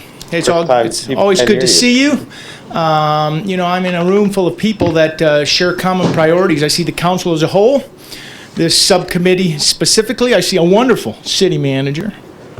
I see a police department and men and women who choose to run the gunfights. I think the common priority that they share is quality of life in the city of Phoenix. Quality of life. We're committed to constitutional rights. We're committed to community-based policing. We are committed to accountability. That's what brings quality of life to the table. We all bring biases to the table too, and like the council, I have a bias. I'm biased towards the city of Phoenix. It's the greatest city in the country, and we've set the standard nationally. When I look at other towns, Los Angeles, Oakland, New York, San Francisco, we have something that they don't. We have a unique quality of life. But they have something we don't. They have a city ID card. And it impacts their quality of life. Taxpayers, citizens, Judicial Watch, and Judicial Watch's legal counsel is concerned about this ID proposition and proposal on the table. And I think safety is an issue. I would ask the council to consider this instrument you're considering through a municipal ID. Please consider 3 issues that are of concerns to taxpayers and certainly of Judicial Watch. First of all, you're embracing a cost. You're embracing a cost. In tight times, you're embracing a cost. We're choosing to spend money on something. Second of all, we are facilitating or perhaps even encouraging criminal activity. This card will have a tendency to encourage criminal activity. The more instruments out there, the more things that can be abused.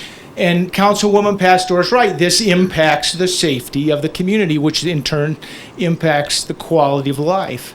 We're not only embracing cost and we're not only inviting criminal activity, but we're going to inject security risk. We're going to ingest security risk. Keep San Bernardino in mind, because now we have an instrument called a city ID that flirts with and is not properly vetted to provide a verifiable form of ID. Please keep these things in mind, because I think we all share the same goal, quality of life, and we don't feel that this city ID will add to that. Thanks for your time. Have a great Christmas. Thank you, Mark. Justin Owens. Ower.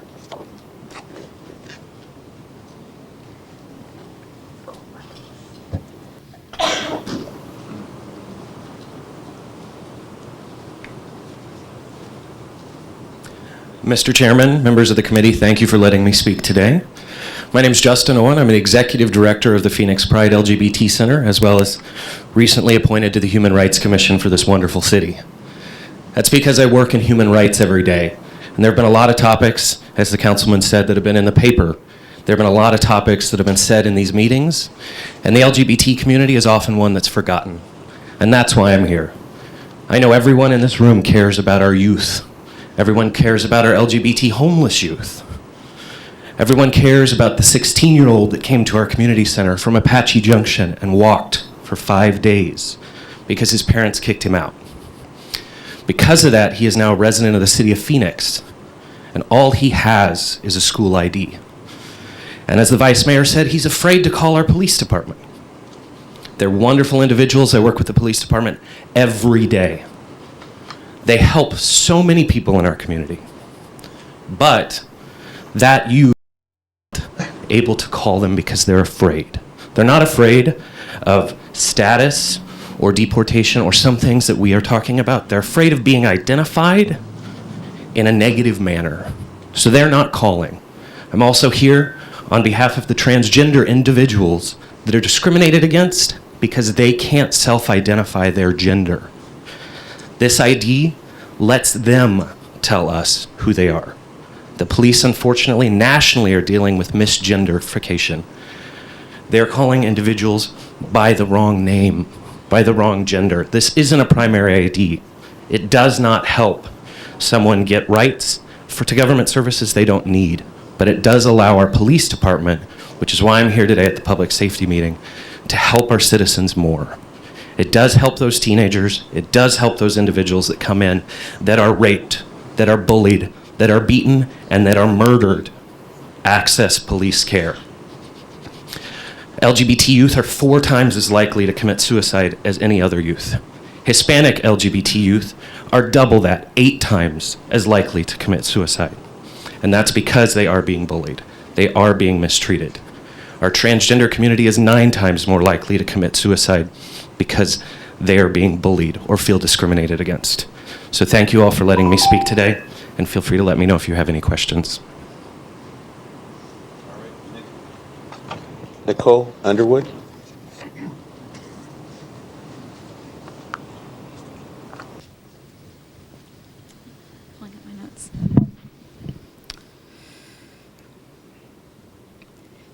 City Council, thank you for your time. My name is Nicole Underwood. I'm Director of Operations of Roosevelt Row Community Development Corporation.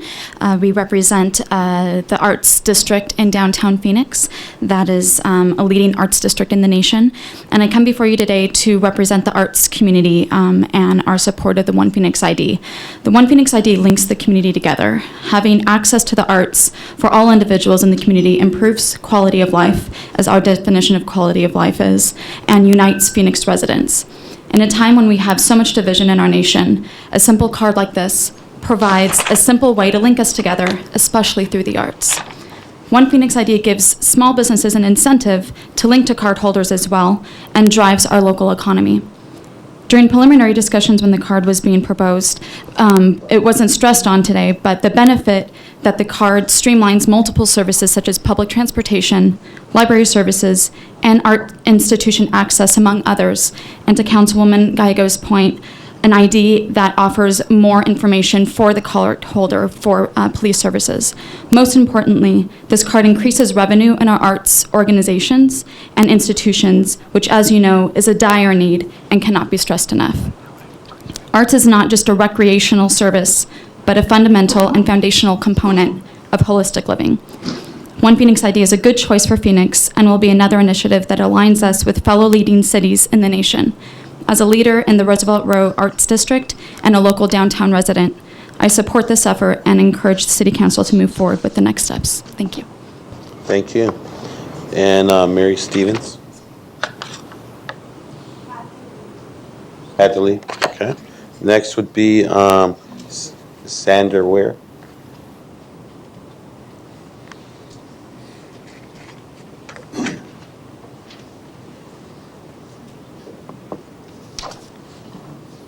Good morning. I'm Sandra Weir, a member of the Arizona Faith Network, and I am also associated with Puente and with the Arizona Worker Rights Center. I support the One Phoenix ID because people who live in Phoenix want it to be a simple matter for them to be recognized as residents of Phoenix. If they were to obtain an ID, they could show their ID if and when it is needed, and their ID could be confirmed.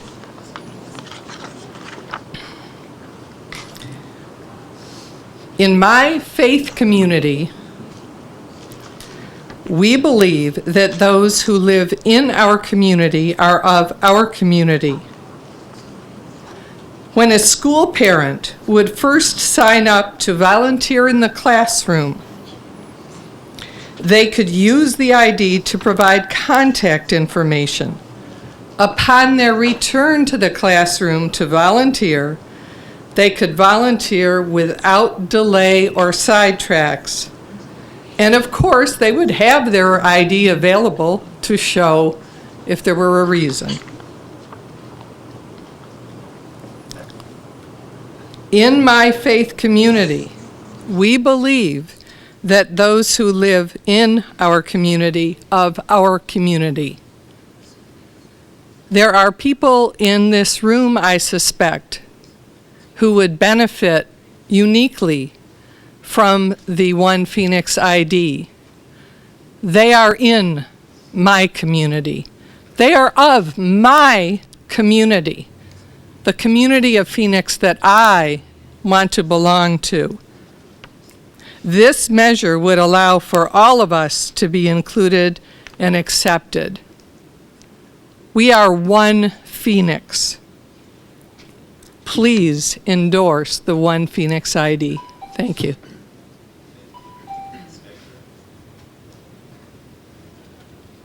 Hector Valdez.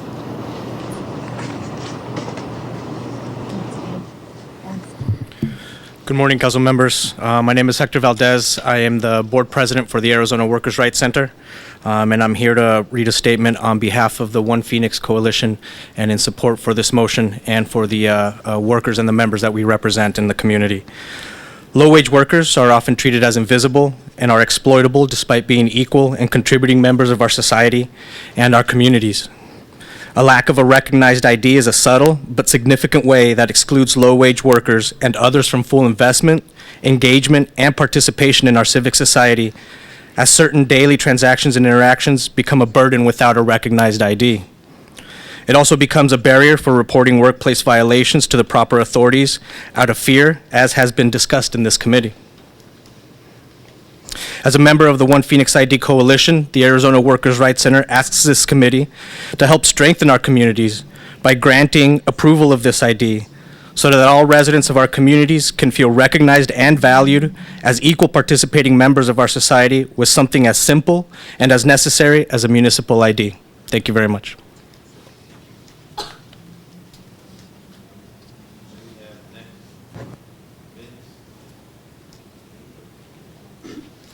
Ansel. Thank you.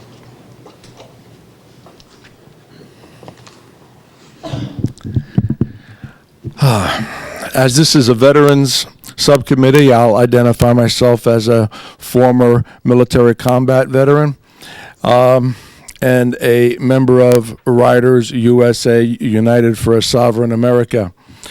At first, when this concept was brought to the attention of the general public, the United City Services card appeared to be a great idea. Actually, it was very logical. Seemed to have been a cost-effective measure to condense city services. But instead, what's happened during this process is that this services card has been hijacked, if you will, it's been hijacked and perverted into a municipal ID granting city services and benefits to those of us who are non-citizens residing in this community. As far as myself and my organization are concerned, we feel as though municipal, state, or federal services or benefits that should be strictly going to citizens of the United States, not to non-citizens, okay? A proposed card such as the municipal ID needs to be earned by those possessing it, okay? And what I mean by earned is that they must go through the process of going through the legal process of applying for citizenship and becoming a citizen and then enjoying those benefits. Up until then, this municipal ID is a no-go. Thank you. Thank you very much. Dolores Rios Herrera.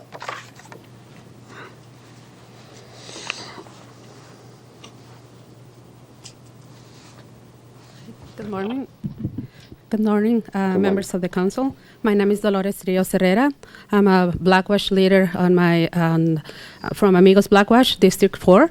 And I'm also a mother of special needs children, a special needs child. And my experience as a Blackwash leader, my neighbors, sometimes they have problems, worries about to call the police to report a crime. And also as my experience as a support specialist, a lot of families, the Hispanic families, are afraid to look for services because they don't count for ID, and they afraid to look for benefits like SSI, Altex, DDD, or CRS, any other special care for their children, and especially guardianship. And this is a crucial issue for families who have special needs children that when they are looking for services. So I strongly urge to pass the One Phoenix Municipal Identification Initiative that will help a lot of the families. Thank you. Thank you. Next we have Robert Kuth.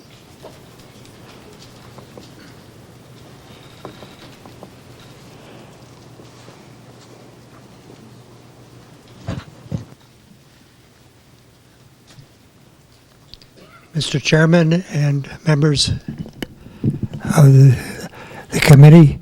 I want to express my support of the Phoenix ID as a senior. And all of us are temporarily able, but I'm in fact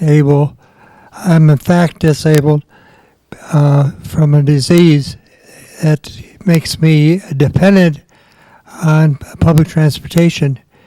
And what I've seen in terms of people coming on board is very frightful. For one thing, people with a lot of luggage are asked if you have a reduced fare, are asked for ID. So we have to dig into our belongings to find it. And many times we have misplaced it. And the second area, as dealing with people with disabilities, is the people on the street, commonly called the homeless, who are required to show ID and are in trouble if they don't. And the other area, which I think we have neglected, look around. Everyone that works for the city of Phoenix, everyone that works for in a medical field, every teacher. I'm a retired high school teacher, and we had an ID card hanging around our neck. And the reason for that is it's a form of protection, because when you're without an ID and have a disability or work for a organization required to provide an ID, we feel more protected. And I support what you're doing, and I hope it passes. Thank you. Thank you so much. And Antonio Villavino? Valladino. No. Villavino? Villavino. Tony. Tony? I'm sorry. No está. He's not here. Okay, next would be Chantel. Chantel Medina. It looks like in support, but does not wish to speak.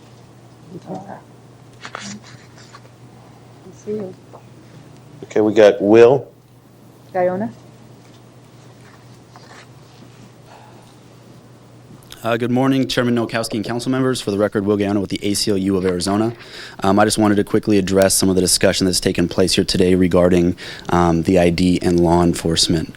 What we've heard here today is that PD does not require victims and witnesses of crime to produce identification. And indeed, under state law, a person who is not suspected of a crime has no obligation to produce identification. If you were, however, to look at the policies of the Phoenix Police Department, their policy encourages officers to be consistent about asking consensual contacts for identification. Consensual contacts are people that are not suspected of a crime, and this would include victims and witnesses. And while lack of ID, again, is not in itself a crime, it is a factor that law enforcement can and does consider in deciding to initiate a further investigation against a person. And so in practice, these are people that have called for help and themselves end up being criminalized. It's this type of system and practice that leads to people being afraid to report crimes that they've experienced, report crimes that they've witnessed, and I think that even our police department would concede makes us all less safe. When people aren't reporting crimes, we're all less safe. And so I just wanted to clarify that point out of that conversation. Thank you. Next we have Lori Roberts. Good morning, council members. My name is Lori Robinson, and I am here on behalf of Bulls Elementary School District. We are a public school district in District 8, and our school board members unanimously passed a resolution to support the ID. We do require ID for entrance into the school for any type of function, whether it's to walk your child to class, to attend a school party, to attend a play, and also to attend any type of parent and community education that we have going on within the school. So I think that it's widely accepted and understood that parent and family engagement directly impacts student achievement. And I think that regardless of some of the opinions individuals might have about the populations that could benefit from this ID, I think we can all agree that our children are a deserving population and that it is in our best interest to provide them with as many resources that we can to allow them to succeed in their academic lives and in their social lives. So thank you. Thank you. Next, we have Reverend James. Morning. Good morning. I'm thankful to be here, and I'm wearing a lot of different hats. The first hat is with Arizona Faith Network, and I'm also a pastor in Central Phoenix downtown, Hance Park, right across from the library, First Congregational. And I'm speaking on behalf of the homeless population because I think they're one population that really lives in the margins, and it's really important and critical for them to have IDs. I've also worked in a variety of social service agencies, all the way from people living with HIV and AIDS, a shelter for homeless runaway youth, and I also agree with what Justin shared as a member of the LGBT community, especially homeless youth at such a LGBT youth are homeless at such a higher rate and oftentimes are unschooled or not in school and don't have IDs. And I think it's really critical. We found that in Milwaukee when I was running a shelter, that there were a lot of gaps. They were oftentimes somewhat criminalized at bus stops because they're standing at bus stops in groups. And so I think if they had ID, it'd be really important. But one thing I do want to read in brief, and I encourage you, I'm really grateful you're doing research, and I think the discussion is really lively and really important. But I do believe this is really to create a fully inclusive community. I've lived here almost 2 years. And moved from the great white north of Minnesota, and really do believe this is one of the best cities in the nation. And I think this will only make the city better. And this is officially what Arizona Faith Network says. I'm on the board and am currently stepping in a sense, for the executive director who is about to have a baby. So we said Arizona Faith Network fully supports the proposed One Phoenix ID, from homeless individuals who have trouble obtaining housing, to immigrants who have feared encounters with law enforcement, to people with disabilities who have difficulty with city services. We know that many in our congregations, faith communities, and beyond will benefit greatly from this initiative. So I urge you to indeed continue to do the research. I think that's critical and important, but to adopt this policy, we're really supporting the Phoenix One ID. So thank you. Thank you. Next, we have Carlos.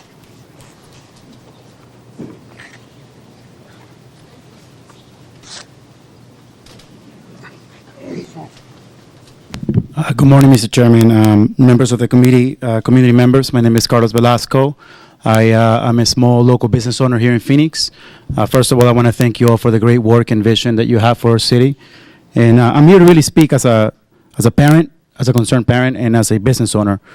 I am the parent of 2 teenage boys who are highly idealistic, and nowadays it's very difficult to convince them around this idea that the police are not bad people and that they have a very difficult job to do.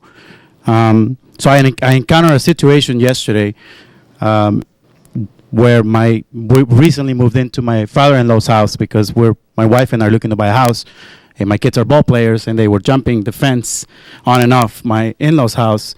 My in-laws' house got broken into about a year ago, and one of our police members was actually kind enough, intuitively probably thought that the kids were part of the family, so he pulled over my mother-in-law as she was on her way home and said, "Hey, I saw some kids jumping off the fence. Are you aware of this?" And my mother-in-law said, "Yeah, they're my grandkids." I say, "No problem."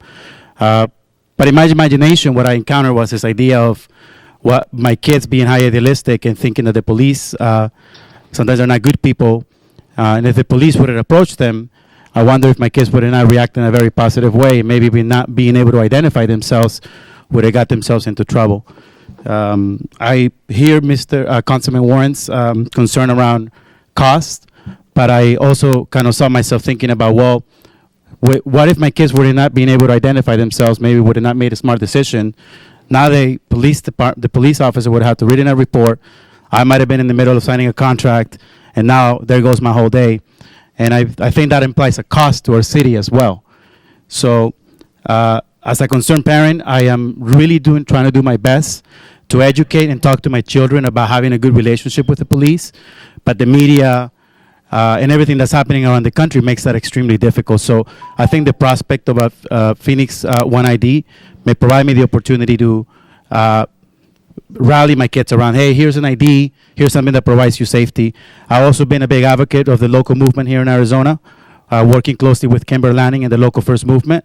One of the initiatives that the Phoenix One ID offers is this idea about creating a discount program or a reward program for locally owned businesses. We have the largest coalition of locally owned businesses in the state with 3,000 members, so I think it's a perfect time to pass on an ID such as this, and we have a large coalition of organizations who are willing to support and rally behind this campaign. Thank you again for your time.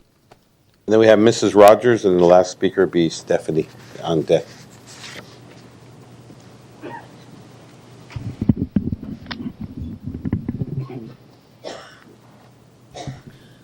Good morning, Mr. Chairman and members of the committee, and all who are present today. My name is Greta Rogers, and I've been a practicing citizen in this city for 44 years, actively practicing with council and committees for the past 16 years.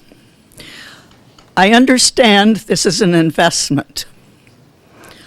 Listening to all the people from different groups and different parts of the community today, this is an investment that will return benefit for the citizens. It isn't going to be measured with a return on investment. It cannot be. We're not selling a service. We're not selling a product.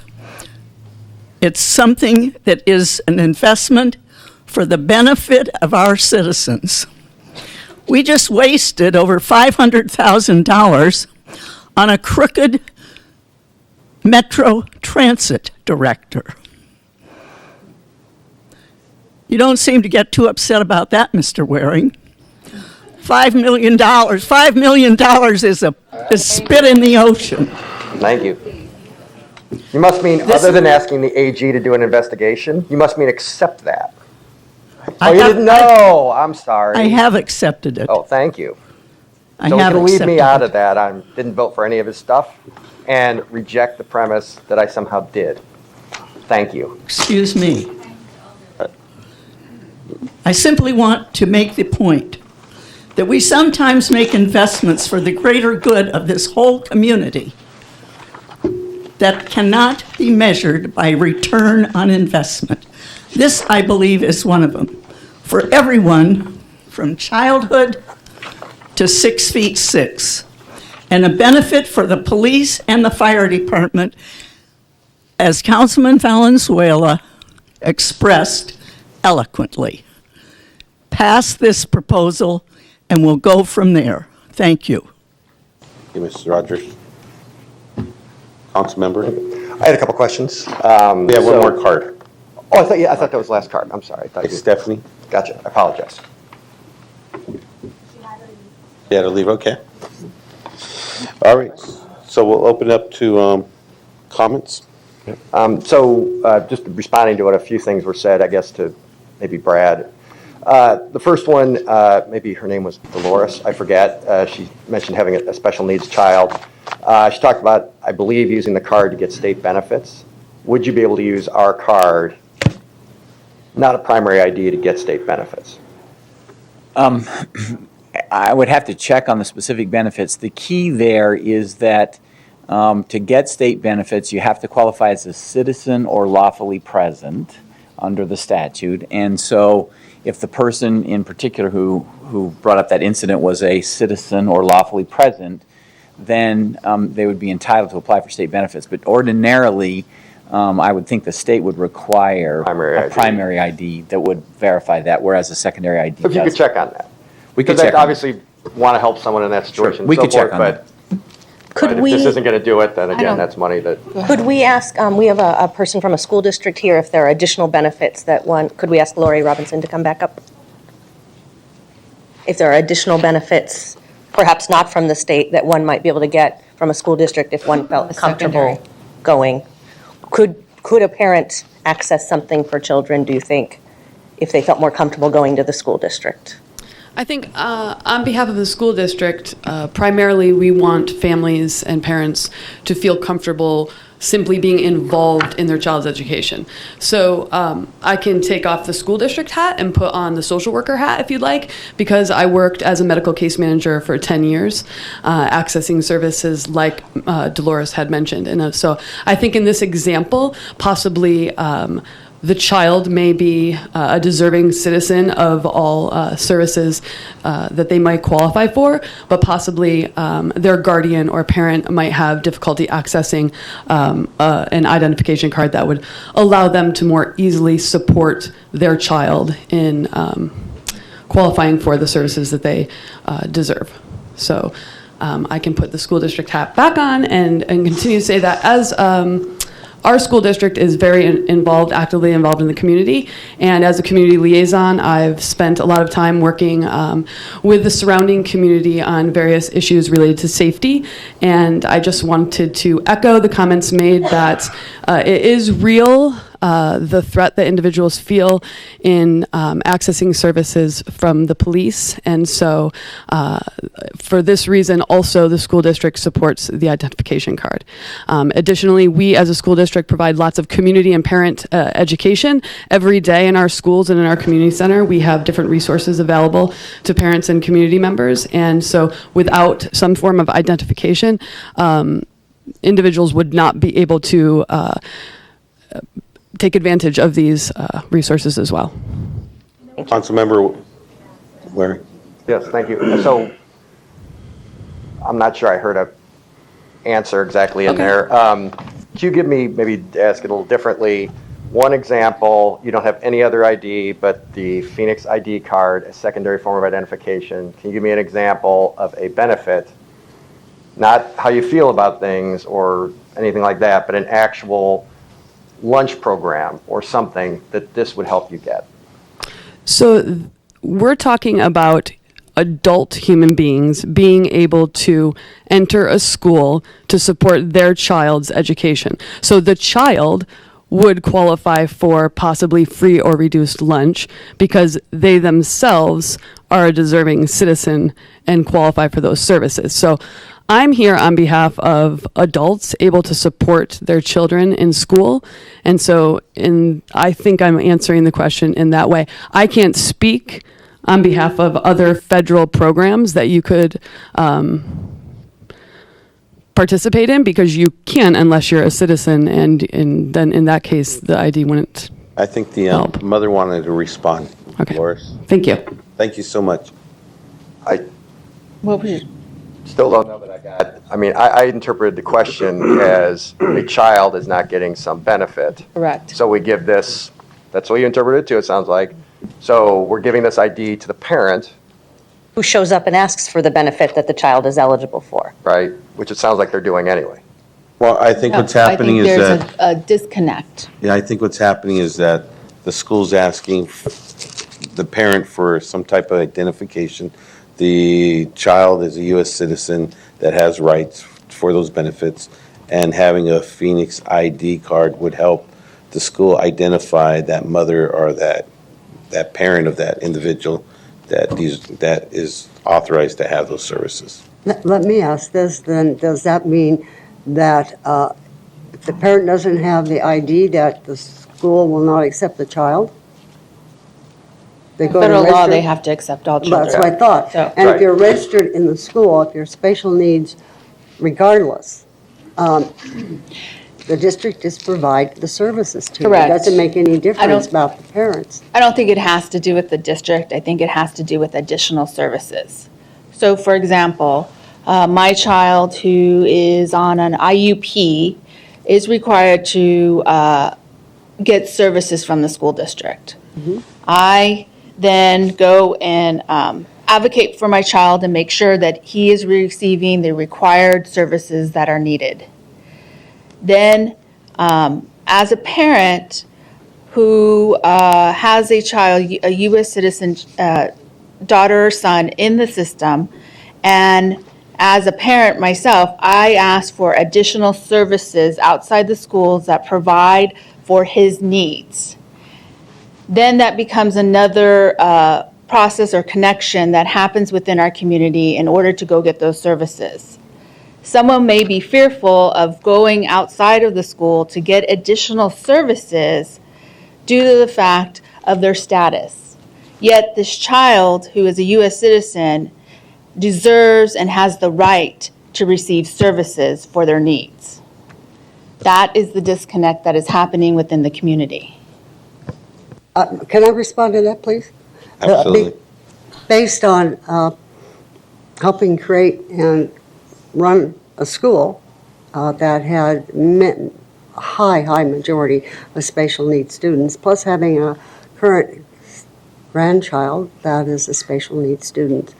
When you talk about the services on the IEP, those are constantly evaluated, and there is a person assigned, usually a special ed teacher, to monitor and constantly revise those, and to be assuring the parent that any services outside of the school itself, that the arrangements are made.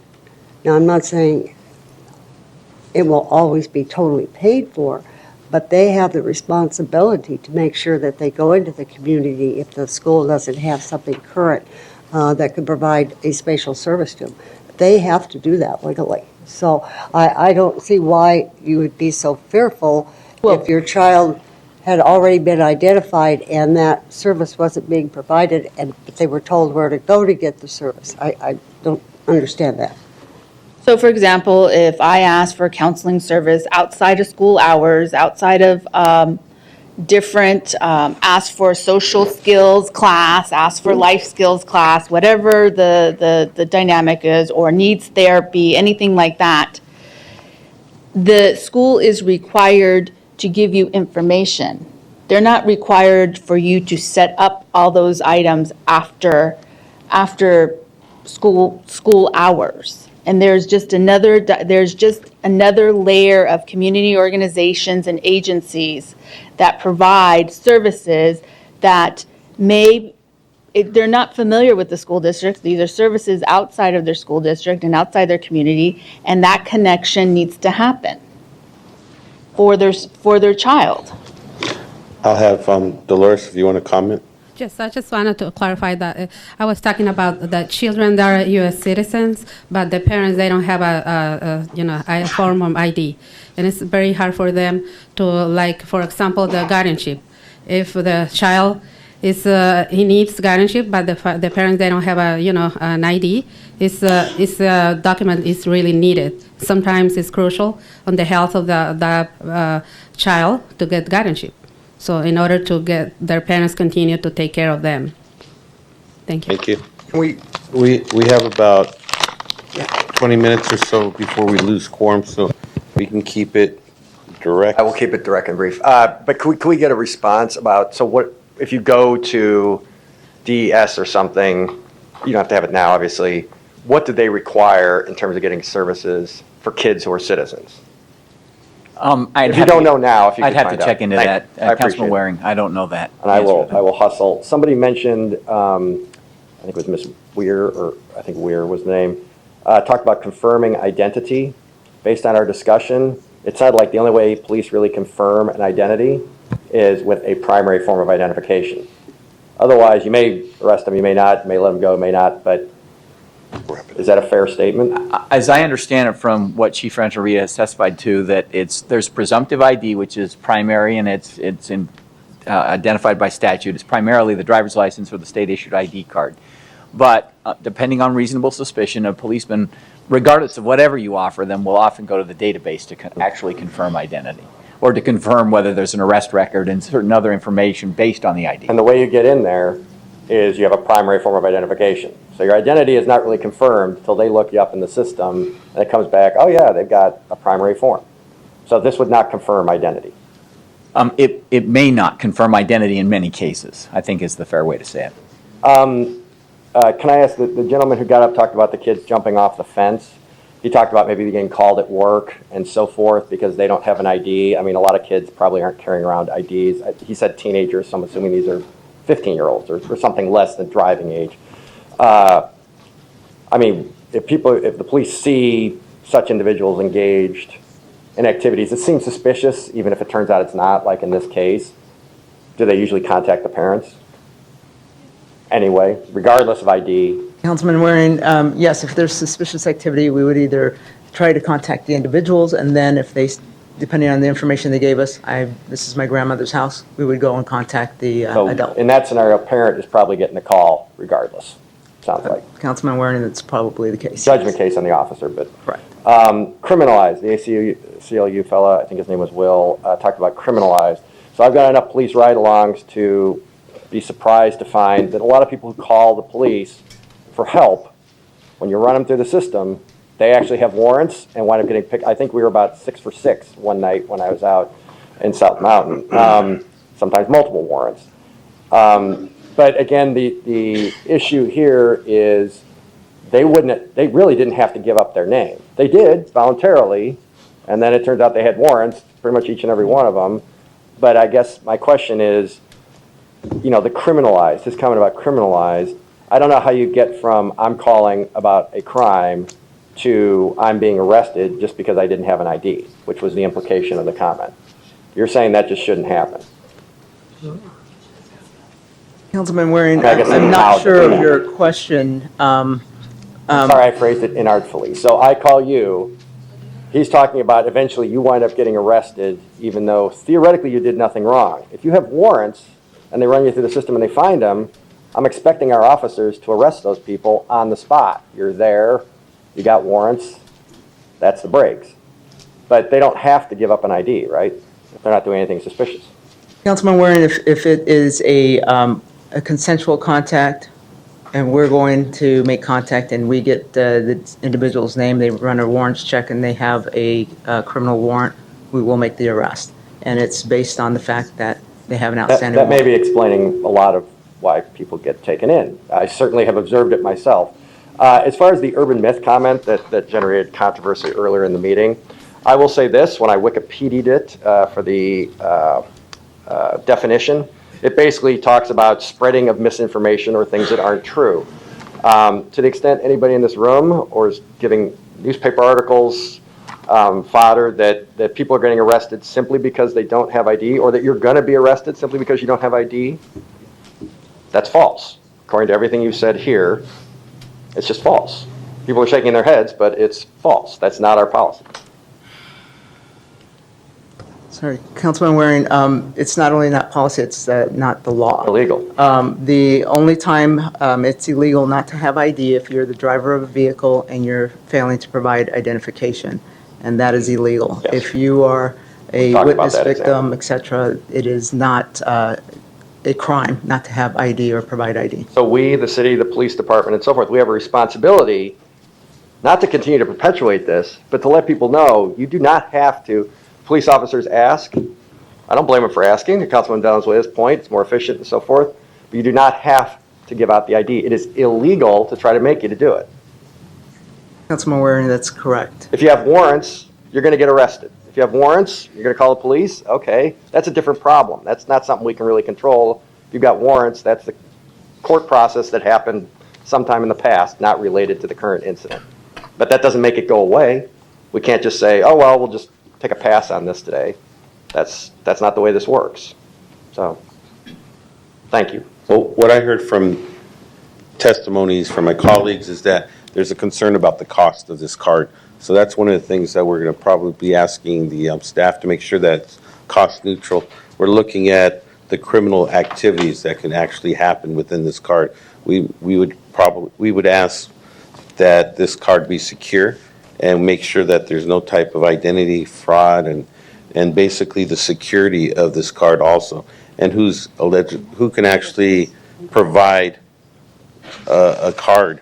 And I think that my opinion is I think we should look at the secondary that the state offers and use their standards. And then the other thing that we've talked about is just the whole privacy issue. I think that if we're going to issue a card, that we need to address that also. So those are some of the things that I heard. Also, I heard from the senior community that there needs to be an ID card for those senior individuals that are out there, individuals that for some reason or another aren't getting a state-issued ID, that they find it easier, or maybe it's seeing that we have that 93% approval rate of customer service, where I believe the state is probably way lower than that. And I think it's a testimony of our good service of our employees that we have out there, that we have that trust level of individuals. So I believe that people feel more comfortably coming to a city facility, coming to a city department and asking for an ID. We heard from the LGBT community that the issues with the gender identification and the miscommunications within the Arizona ID, and that this Phoenix ID would help out with that. I just heard all kinds of different testimonies and addressing the issue of police officers and IDs. I mean, I would love to refer the calls that I get to your office, if you want, Mr. Waring. I can tell you that it's just sad sometimes to hear. It's just a miscommunication. Ever since SB 1070 has happened, I believe that there's a lack of training. There's some miscommunication between what a police officer could actually ask and what they shouldn't.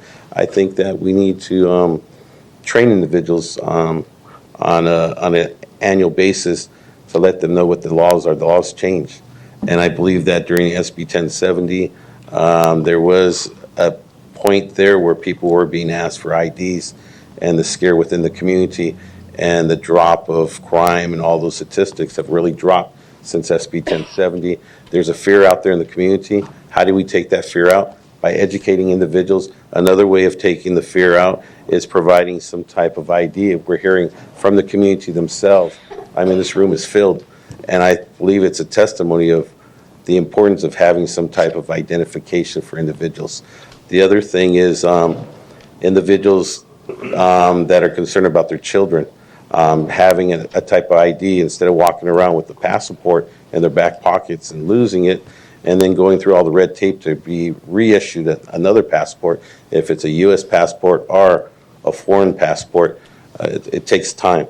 So having a Phoenix ID would probably be a lot quicker to replace that if it was lost. In the future, hopefully we could have multiple services on this ID or whatever we're going to create. But right now, I was just very upset that our technology, we're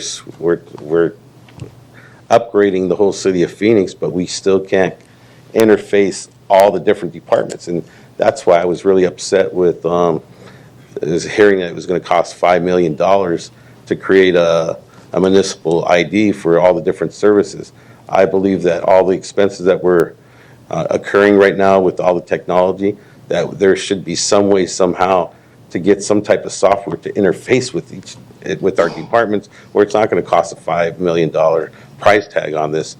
And I do think that's the best way of doing it. But right now there's a crisis and there's a need in the community, and individuals need some type of identification or some type of a Phoenix One ID. And I think that this is what the cry is, and I think we have to have some time limits. The reason that I didn't vote for the last RFI, because we weren't sure if it was going to be a primary or secondary. We clarified that it was going to be a secondary. Didn't have a financial institution. Now we have a financial institution that we talked to that's interested and willing to take on this if we like. So I think that we have some of those barriers, and the last one didn't have a time limit. So I'd like to see some type of a time limit on this one. So when we go into our subcommittee, those are some of the concerns that I'm going to bring up, and I just brought those up so my two colleagues can actually talk about that, seeing that they're not going to be a part of that conversation when I make that motion. I appreciate you having me, and I apologize for taking up so much time of your committee when I didn't even get to vote today. This is an expensive thing. There's no doubt about that. I'm just guessing that it's probably going to move forward, so I'll probably hear more about this when, I guess, I guess the full council would then, if it passes here today, the full council would vote on the RFI. So it'd still have another step to go at some point. Do you have any idea of when that would be? Councilman Waring, you are correct. The full council would need to vote on issuing of an RFI or any other further steps forward, and there has not been a date set yet. Hopefully by the 16th. Yeah, because we have one more December, meeting before and then a couple weeks. So, but I appreciate you having me here today and your patience with all my questions and so forth. As far as your comment about the calls and referring to my office, I mean, I avail myself of our commanders and call them when citizens have complaints. To your comment about the training and so forth, we certainly want, whatever we think about the law is the law, so we want to make sure that our officers are complying. So if we believe, I'm not getting these calls in my office, but you know, that doesn't mean they're not happening. I'm not saying everybody's perfect, everybody's perfectly in compliance. So certainly any training that's necessary and so forth, I don't know how we would, if that would be something the chief would institute and so forth. I was just at a meeting with him yesterday. He was talking about we've upped the level of training again. I think it's 40 hours a year for each officer. Is that right, Commander?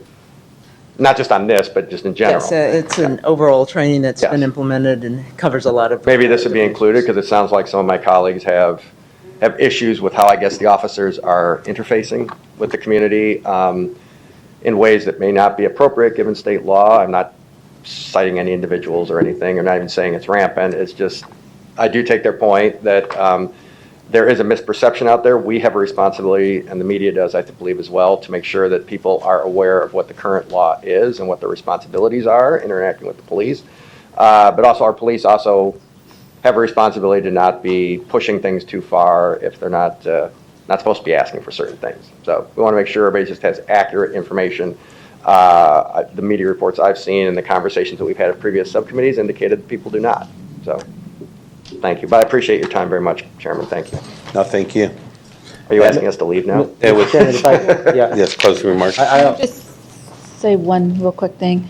In your list, you forgot to mention the fact that we all want to have a quality of life.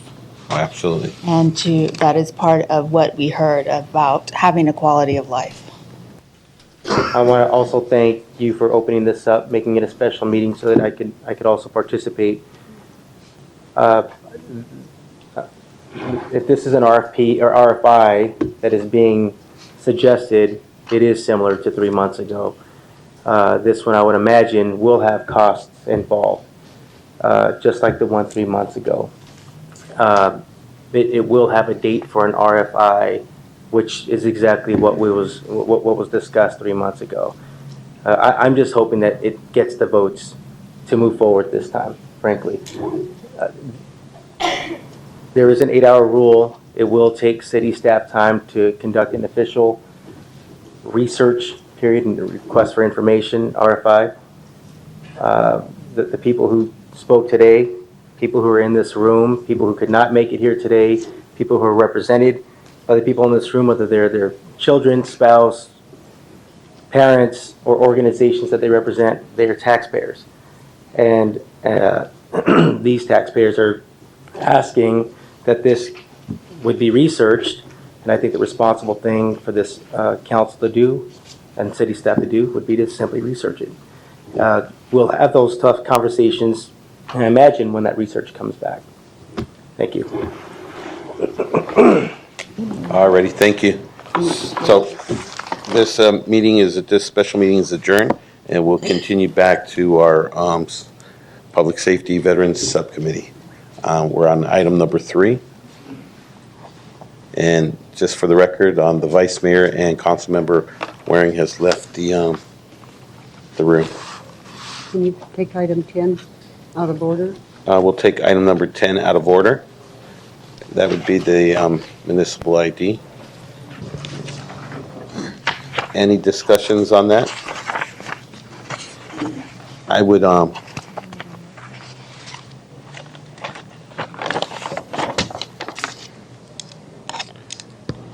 make a, oh, go ahead. So any discussion on this item? Correct. You're going to do a motion and then we can discuss? Okay. Well, what I like to do is make a motion that staff shall issue a RFI within 2 weeks and complete the initiative. Already? All right, we actually have 4 more cards for that. You can speak on the motion. And then basically, we can have them speak on the motion.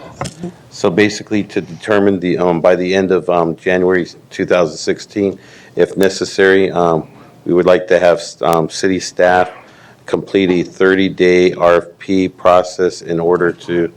RFI. RFI. Well, basically, after the RFI, that we just go straight into an RFP. Oh. Second. Chairman, may I just ask for clarification? You said directing staff to issue an RFI in 2 weeks. Right. From when it's approved by the council. Right. But I'm sorry, I'm unclear on the next If we piece. can actually put that in our next formal meeting, which would be December 16th. Correct, and then what was the I next thought you piece? said within 30 days. Yeah. That's Well, where I just needed a bit that of we would bring it to clarification, the full please. council to actually start the process, to issue the RFI. Okay, do your motion again. So move to recommend that the full council at the December 16th formal council meeting direct staff to issue a request for information or an RFI to authorize the conduction of a request for proposal necessary to develop a secondary ID card as defined in the previous meeting that we had, or discussions that we had, with all to accept within all city departments and agencies, whether permanent, permissible by the state and federal law, which will issue a partnership with qualified financial institutions by no later than July of 2016. So that we would issue it, and then that we would have an RFP, and that we would actually have it completed by July So I'm 1 of gonna, 2016. you seconding that, or what are you doing? I'll let you. I don't know if we can have, do you need a second, or do you need, I need legal. You need a second. Did the motion include studying cost-effective consolidation of city services and soliciting feedback on Correct. that? To add that to it?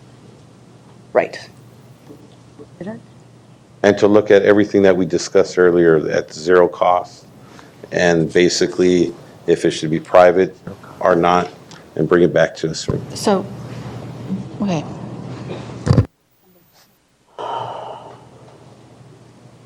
I have lots of questions, so I don't know to the thing, so. We haven't heard a second yet. Was there a second? Or are there questions on the motion? I have questions about the motion, so Maybe we can. do we need a second, or what, I'm looking at you. You don't need a second to express Okay. questions before a second is received, but ultimately a second's required. Councilmember Pastor. Okay. So Tony, do you have that language, or? Let me do my But best. my question is that in a piece of the language, it said something to go to an RFP. And my question to that is that I would like for the RFI to go to the council December 16th. And then after it gets voted on, that's when all the details, I'm assuming, or we'll discuss the details of the RFI. Correct. And then it'll come to us regarding the RFI. If we agree with what's been written in the RFI, then we move it. I mean, I think we need to know the process Okay, before Councilwoman. jumping into an RFP. If I'm understanding correctly, the motion would be to send forward to the council for a vote on December 16, the issuing of an RFI. Is it then the council's desire for us to come back to subcommittee with the specifics in the RFI? Or before moving forward with the RFI, we come back with a draft, as we often do with RFP processes? But the motion says then to go to an RFP, then to conduct an RFP. Conducting an So- RFP is usually a second step after the RFI has been completed. and Okay. discussed with the council, and then an RFP is the second step. So my question is, if we, in that motion, if it says to go to an RFI and something to be released in 2 weeks, and then conduct an RFP, is that all, will it come back to us, or is it going simultaneously out without us looking at it? That's my question. No, we would first do the RFI, and after the RFI is completed, and we come back with the information, that we just continue right afterwards with an RFP. That the process just continues after it's brought to this body. Mr. Chairman? Yes. So to try to provide some clarity, given the nature of what we're discussing, staff would not have a comfort level proceeding directly to an RFP without an affirmation from the policymakers that the information that comes out of the RFI is in fact satisfactory. We would then need to get additional clarification on an RFP process so we have clarity on what we're looking for and the parameters that you want put upon that. So there would need to be additional interaction between the staff and the policymakers subsequent to the findings of the RFI. And a question to staff is, if we had an RFI, how much time would you need to complete that? So I want to create a time schedule or a timeline. Councilman Chairman Nowakowski and subcommittee members, in talking with the procurement division, typically an RFI would require 2 to 3 weeks to write it. Okay. However, once it's issued, and I'm still unclear, so we'll come back to the point where I'm unclear if you want it to come back to the subcommittee before we issue it. So I'm unclear on that piece. But say that we write the RFI and then we issue it, we like to have it typically on the market for 30 to 45 days. That's to make sure that we have allowed all the potential companies and organizations that are interested in responding appropriate time to respond, so 30 to 45 days for that. Then it comes back to staff, and it would probably be another 3 weeks from there before we'd have a recommendation to move forward. So our next public safety subcommittee would be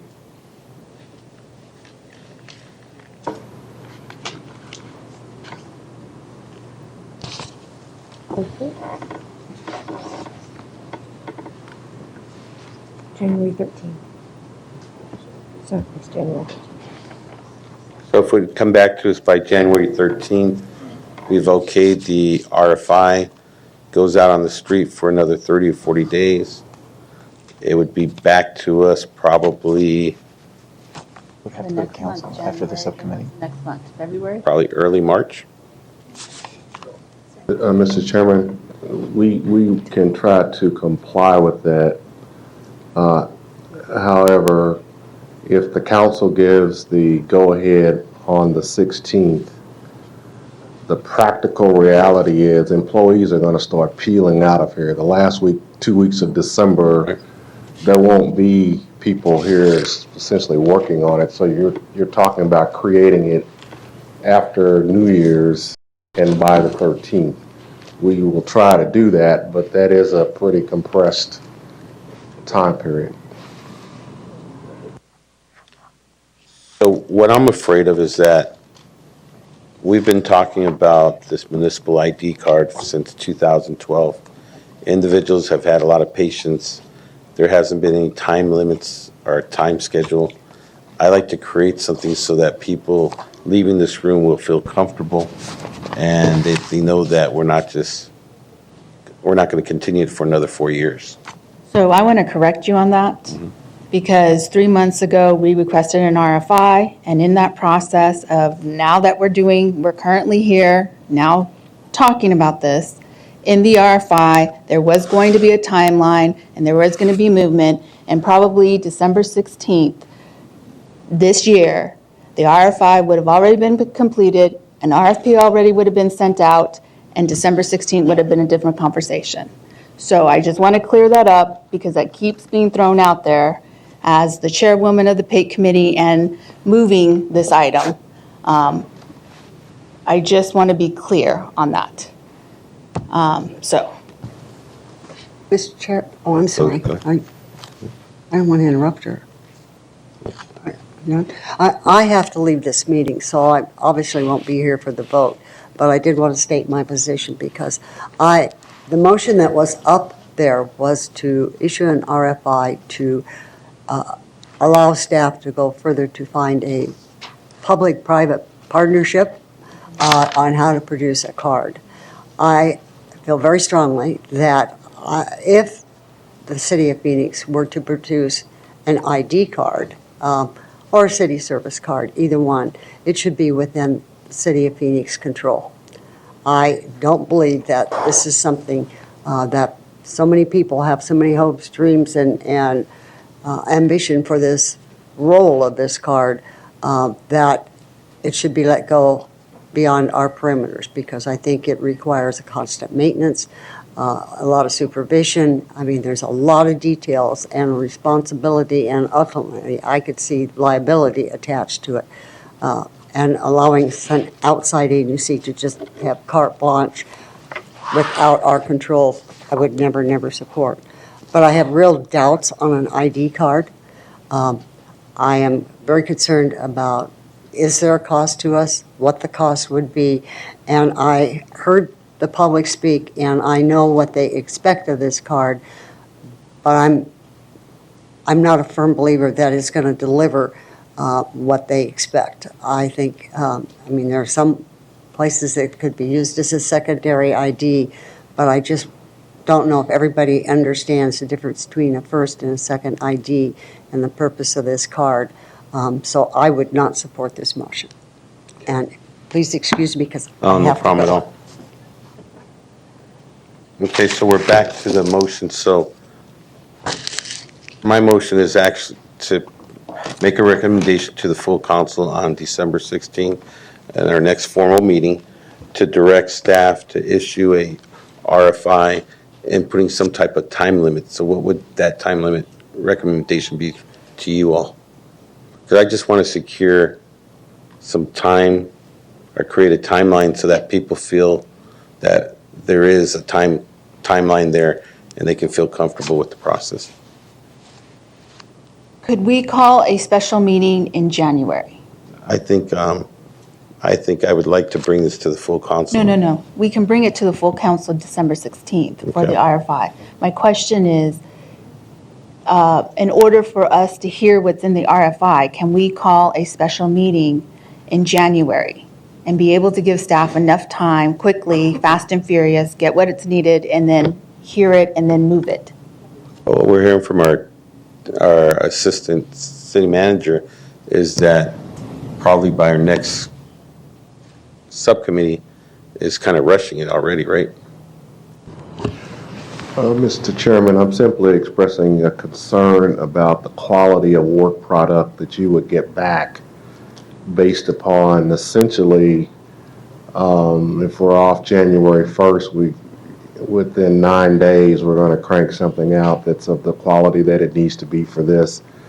I have reservations about our ability to do that. If we're so directed, we'll do the best we can, but that's pretty fast. My question is, Tony, you think you can have something ready, an RFI, by the 13th? Chairman, we will do our very best to come to the subcommittee on the 13th with a draft RFI and also with a timeline that outlines the remaining steps that would take place, whether it would come back to the council and then when we would issue an RFP and how long that would take for that process. We will do our very best, and we will let you know just as soon as possible if it doesn't look like we're going to meet that And if January 13th for some reason you deadline. fall short, then we can have a special meeting as suggested by Council Member Pastor. Correct. Chairman, we will let you know just as soon as possible if it looks like we're not going to meet the January 13 deadline. And then as suggested by the councilwoman, perhaps you could have a special meeting. So basically, the motion is basically to move it to the full council on December 16th for a formal council meeting and to give direction to staff to create a request, an RFI, a request for information and having it completed by the 13th, by the next subcommittee. If not, then we would hold a special meeting that month. Second. And the RFI will include, will be to be secondary ID, in partnership with the financial institution and to solicit information on cost-effective consolidation of city services, as well as what forms of ID should be required to move forward. Correct. It will include all of those elements. As we did hear, I think from the chief, that the process behind the card is what develops the uses that it is eligible for. And am I hearing cost neutral? Right? Yes. Okay. It'll be both, right? Because if we create our, Public partner. right. Correct. We would look at both, I guess. So you look at the crime, I mean, at the cost, crime activity, to prevent any type of crime activity that I think Mark Spencer mentioned was his three concerns, and also the security of that card. Correct. And then we look at some type of biometrics, which includes the person's age, weight, and all that. Correct. Okay. If there's a motion, there's a second. Okay. Any Who's discussion on that? seconding? Go for it. Okay, second. All right, any discussion on the motion? All those in favor, say aye. Aye. Aye. All those opposed? It passes 3-0. Thank you. And we'd like to take a 5-minute break right now. There's the 4 additional cards that were on that. Oh, I'm sorry. 4 cards, Do the speaker still need to speak, or is it okay? Okay. Thank you.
Good morning. Well, Good morning. We'd like to get restarted. Please take your seats. Well, welcome back to the Public Safety and Veterans Subcommittee.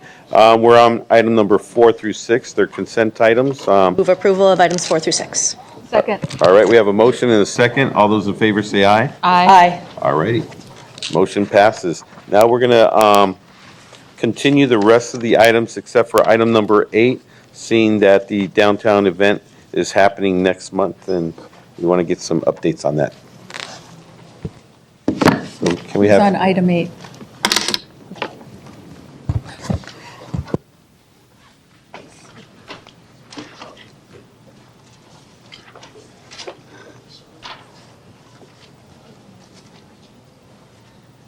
and for those individuals here for the other items, we're going to be continuing those other items till next month.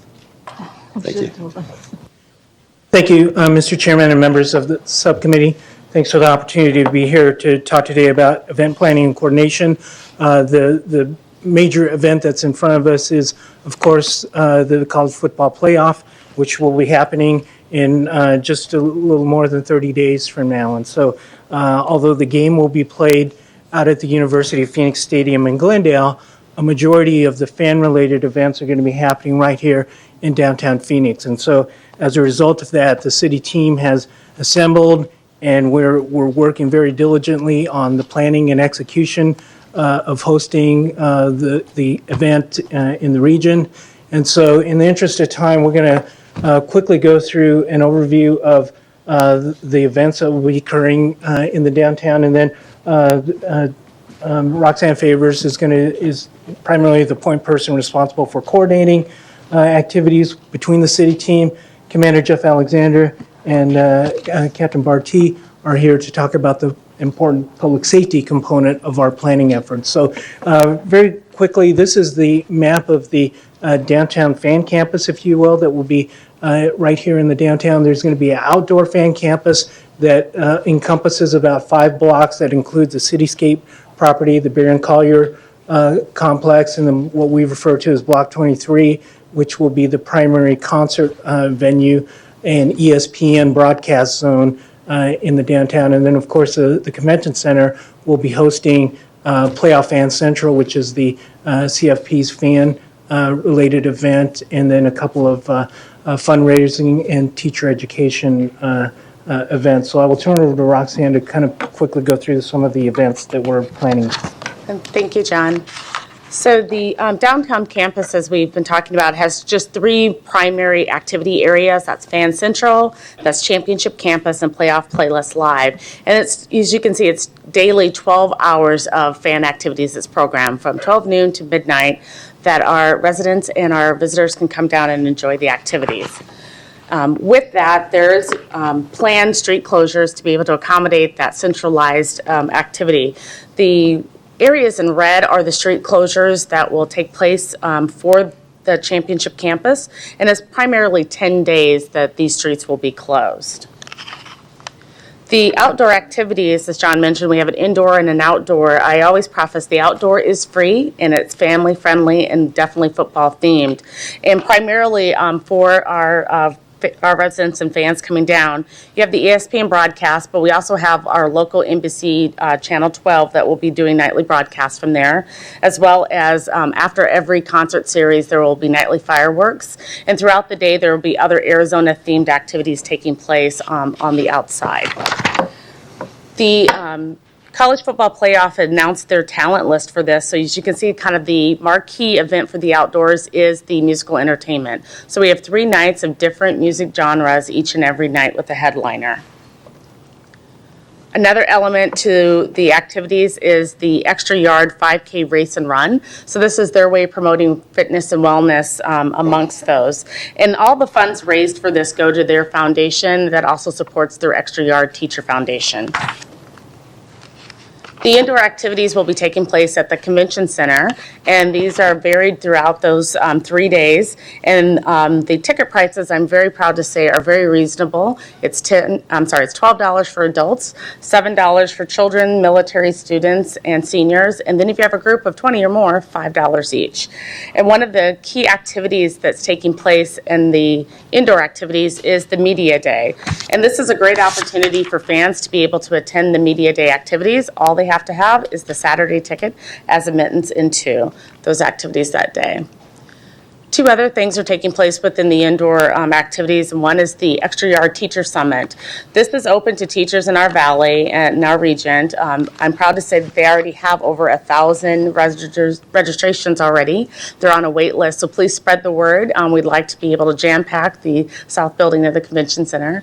It's free for teachers. It's 4 hours. They'll have both national and local speakers that will hopefully inspire and encourage the teaching profession. I would like to know what Phoenix school districts are participating in this. Certainly, I will follow up to find that information for you. The Taste of the Championship, of course, you can't have football without food, and so this is another fundraising activity for the CFP. All the funds that are raised here go to both their local charities and their foundation, and we have over 17 chefs that will be participating. Many of the Valley chefs, I believe we have over 7 Valley chefs that will participate, as well as chefs from the different semifinal cities that will take place. And then, of course, none of these activities and all the fun would be possible without all the planning and coordination that's taking place. Though to the fans, they'll be able to see how much fun it is, but one of the chief things that we look at is it's going to be a safe and secure environment. And one of those key subdivisions of our committee is our public safety. So I'm going to turn it over to Commander Alexander and Chief Barty to talk about public safety. I'll click for you. Okay. Good morning, Councilman Nowakowski and distinguished council people. My name is Calvin Barty. I'm Deputy Chief with the Fire Department, and thank you for having us and allowing us here to present our public safety organization structure for you with regards to college football playoffs and associated events. As you well know, the City of Phoenix has a long-standing history of providing special events in the downtown area. Most recently, we had Super Bowl 49 and the events associated with that in 2015. We've been very successful in our planning and coordination of those events. The City of Phoenix will be utilizing the same process and planning structure that we used for Super Bowl 49 for this event. We've been planning for college football playoffs since February of 2015. Obviously, our structure will be scalable for the specifics of the college football playoffs events.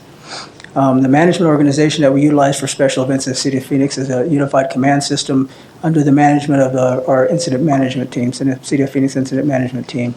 Myself as an incident commander, as well as Commander Jeff Alexander will be the incident commander for this event as well. The model that we put in is basically based after the National Incident Management System. And so for our incident management organization, we have our incident command team, and the structure that we utilize under the incident command team is based on a command and general staff structure where we utilize our liaisons, our PIOs, and a safety officer that supports the incident command team, as well as a structure that includes an operations branch, logistics branch, intelligence branch, planning branch, and a finance section as well. The operations branch basically manages the boots on the ground, and all the other intelligence, finance, and logistics sections support the operations section within that structure. Along with the basic incident management organizational structure, we've incorporated city departments, strategic partners, and other stakeholders from college football playoffs, as well as the Arizona Organizational Committee will be involved within this organization as well. During the Super Bowl, we had a robust partnership with the federal government, with agencies from DOD to DOE. I assume it will be less robust at this? Absolutely. As part of our strategic partners, we've established partnerships with state, federal, and local agencies from law enforcement and police and fire as well as our local utility companies and other strategic partners as well. That is fabulous. One of the lessons from New Orleans was that the local utility is a key partner in a successful event. Absolutely. So as an example of that, we've actually taken these entities out there, our public safety partners, our stakeholders, and our strategic partners, and we've grouped them into emergency services functions based on their capabilities, and that enhances our communications capabilities. It streamlines our command and control functions as well. An example of that is we have emergency services functions that are for transportation, aviation, public information, public utilities, and public health as well. Within that, we've also taken the lessons that we've learned from Super Bowl and we're applying them to college football playoffs, so that we've developed a model that is consistently applicable to major events within the city of Phoenix. This model is basically a regional model that we can apply not just in the city of Phoenix, but throughout the valley, and it is an unprecedented model throughout the nation. We're the only pretty much incident management structure out there that has incorporated all of our strategic partners in the way that we do within our organization with the emergency services functions as well. We're very confident that we have a robust organization and we are prepared to manage college football playoffs and any associated events and contingencies related to college football playoffs as well. And lastly, our number one objective obviously is for the safety of everybody attending the events and the safety of our community during these events. Will the Department of Energy be a partner? I think that was something we had a lot of questions about during the Super Bowl, was the nuclear threat assessment and the gentlemen and women walking through. Councilman Gallego, yes, they will be part of that. They're built in a part of the transportation security plan that we have. So all the entities that you mentioned earlier will be part of that plan, as well as part of the interior security plan for the event itself and in the convention center as well. So they're all tied into it. Although this isn't a Tier 1 event like the Super Bowl was, so the federal resources are limited on what will come into town for us. Our connections with them and our relationships with them have been successful in obtaining a lot of those resources that we really aren't required to have, but they are coming into play for this event as well. So this is a footprint of the special event liquor license area for this event. As you can see, it's much smaller than it was for the Super Bowl. However, the contingent of public safety and private security that are being utilized for this event is the same. And that is from lessons learned that we got out of the Super Bowl and resources that we needed, especially like Saturday night when we had a huge contingent of people that came downtown and we had to expand the special event area out onto Washington Street to accommodate that population. So as Chief Barti has said, we have been planning this since February following the Super Bowl, utilizing many of the same plans that we did for Super Bowl and building on the lessons that we learned during that event to build these out. So we have plans specific to the interior portion of the Sella special event liquor license area, the entry point area, crime suppression plan for the exterior of the area to maintain the neighborhoods and the community that are coming into the event itself, a traffic plan.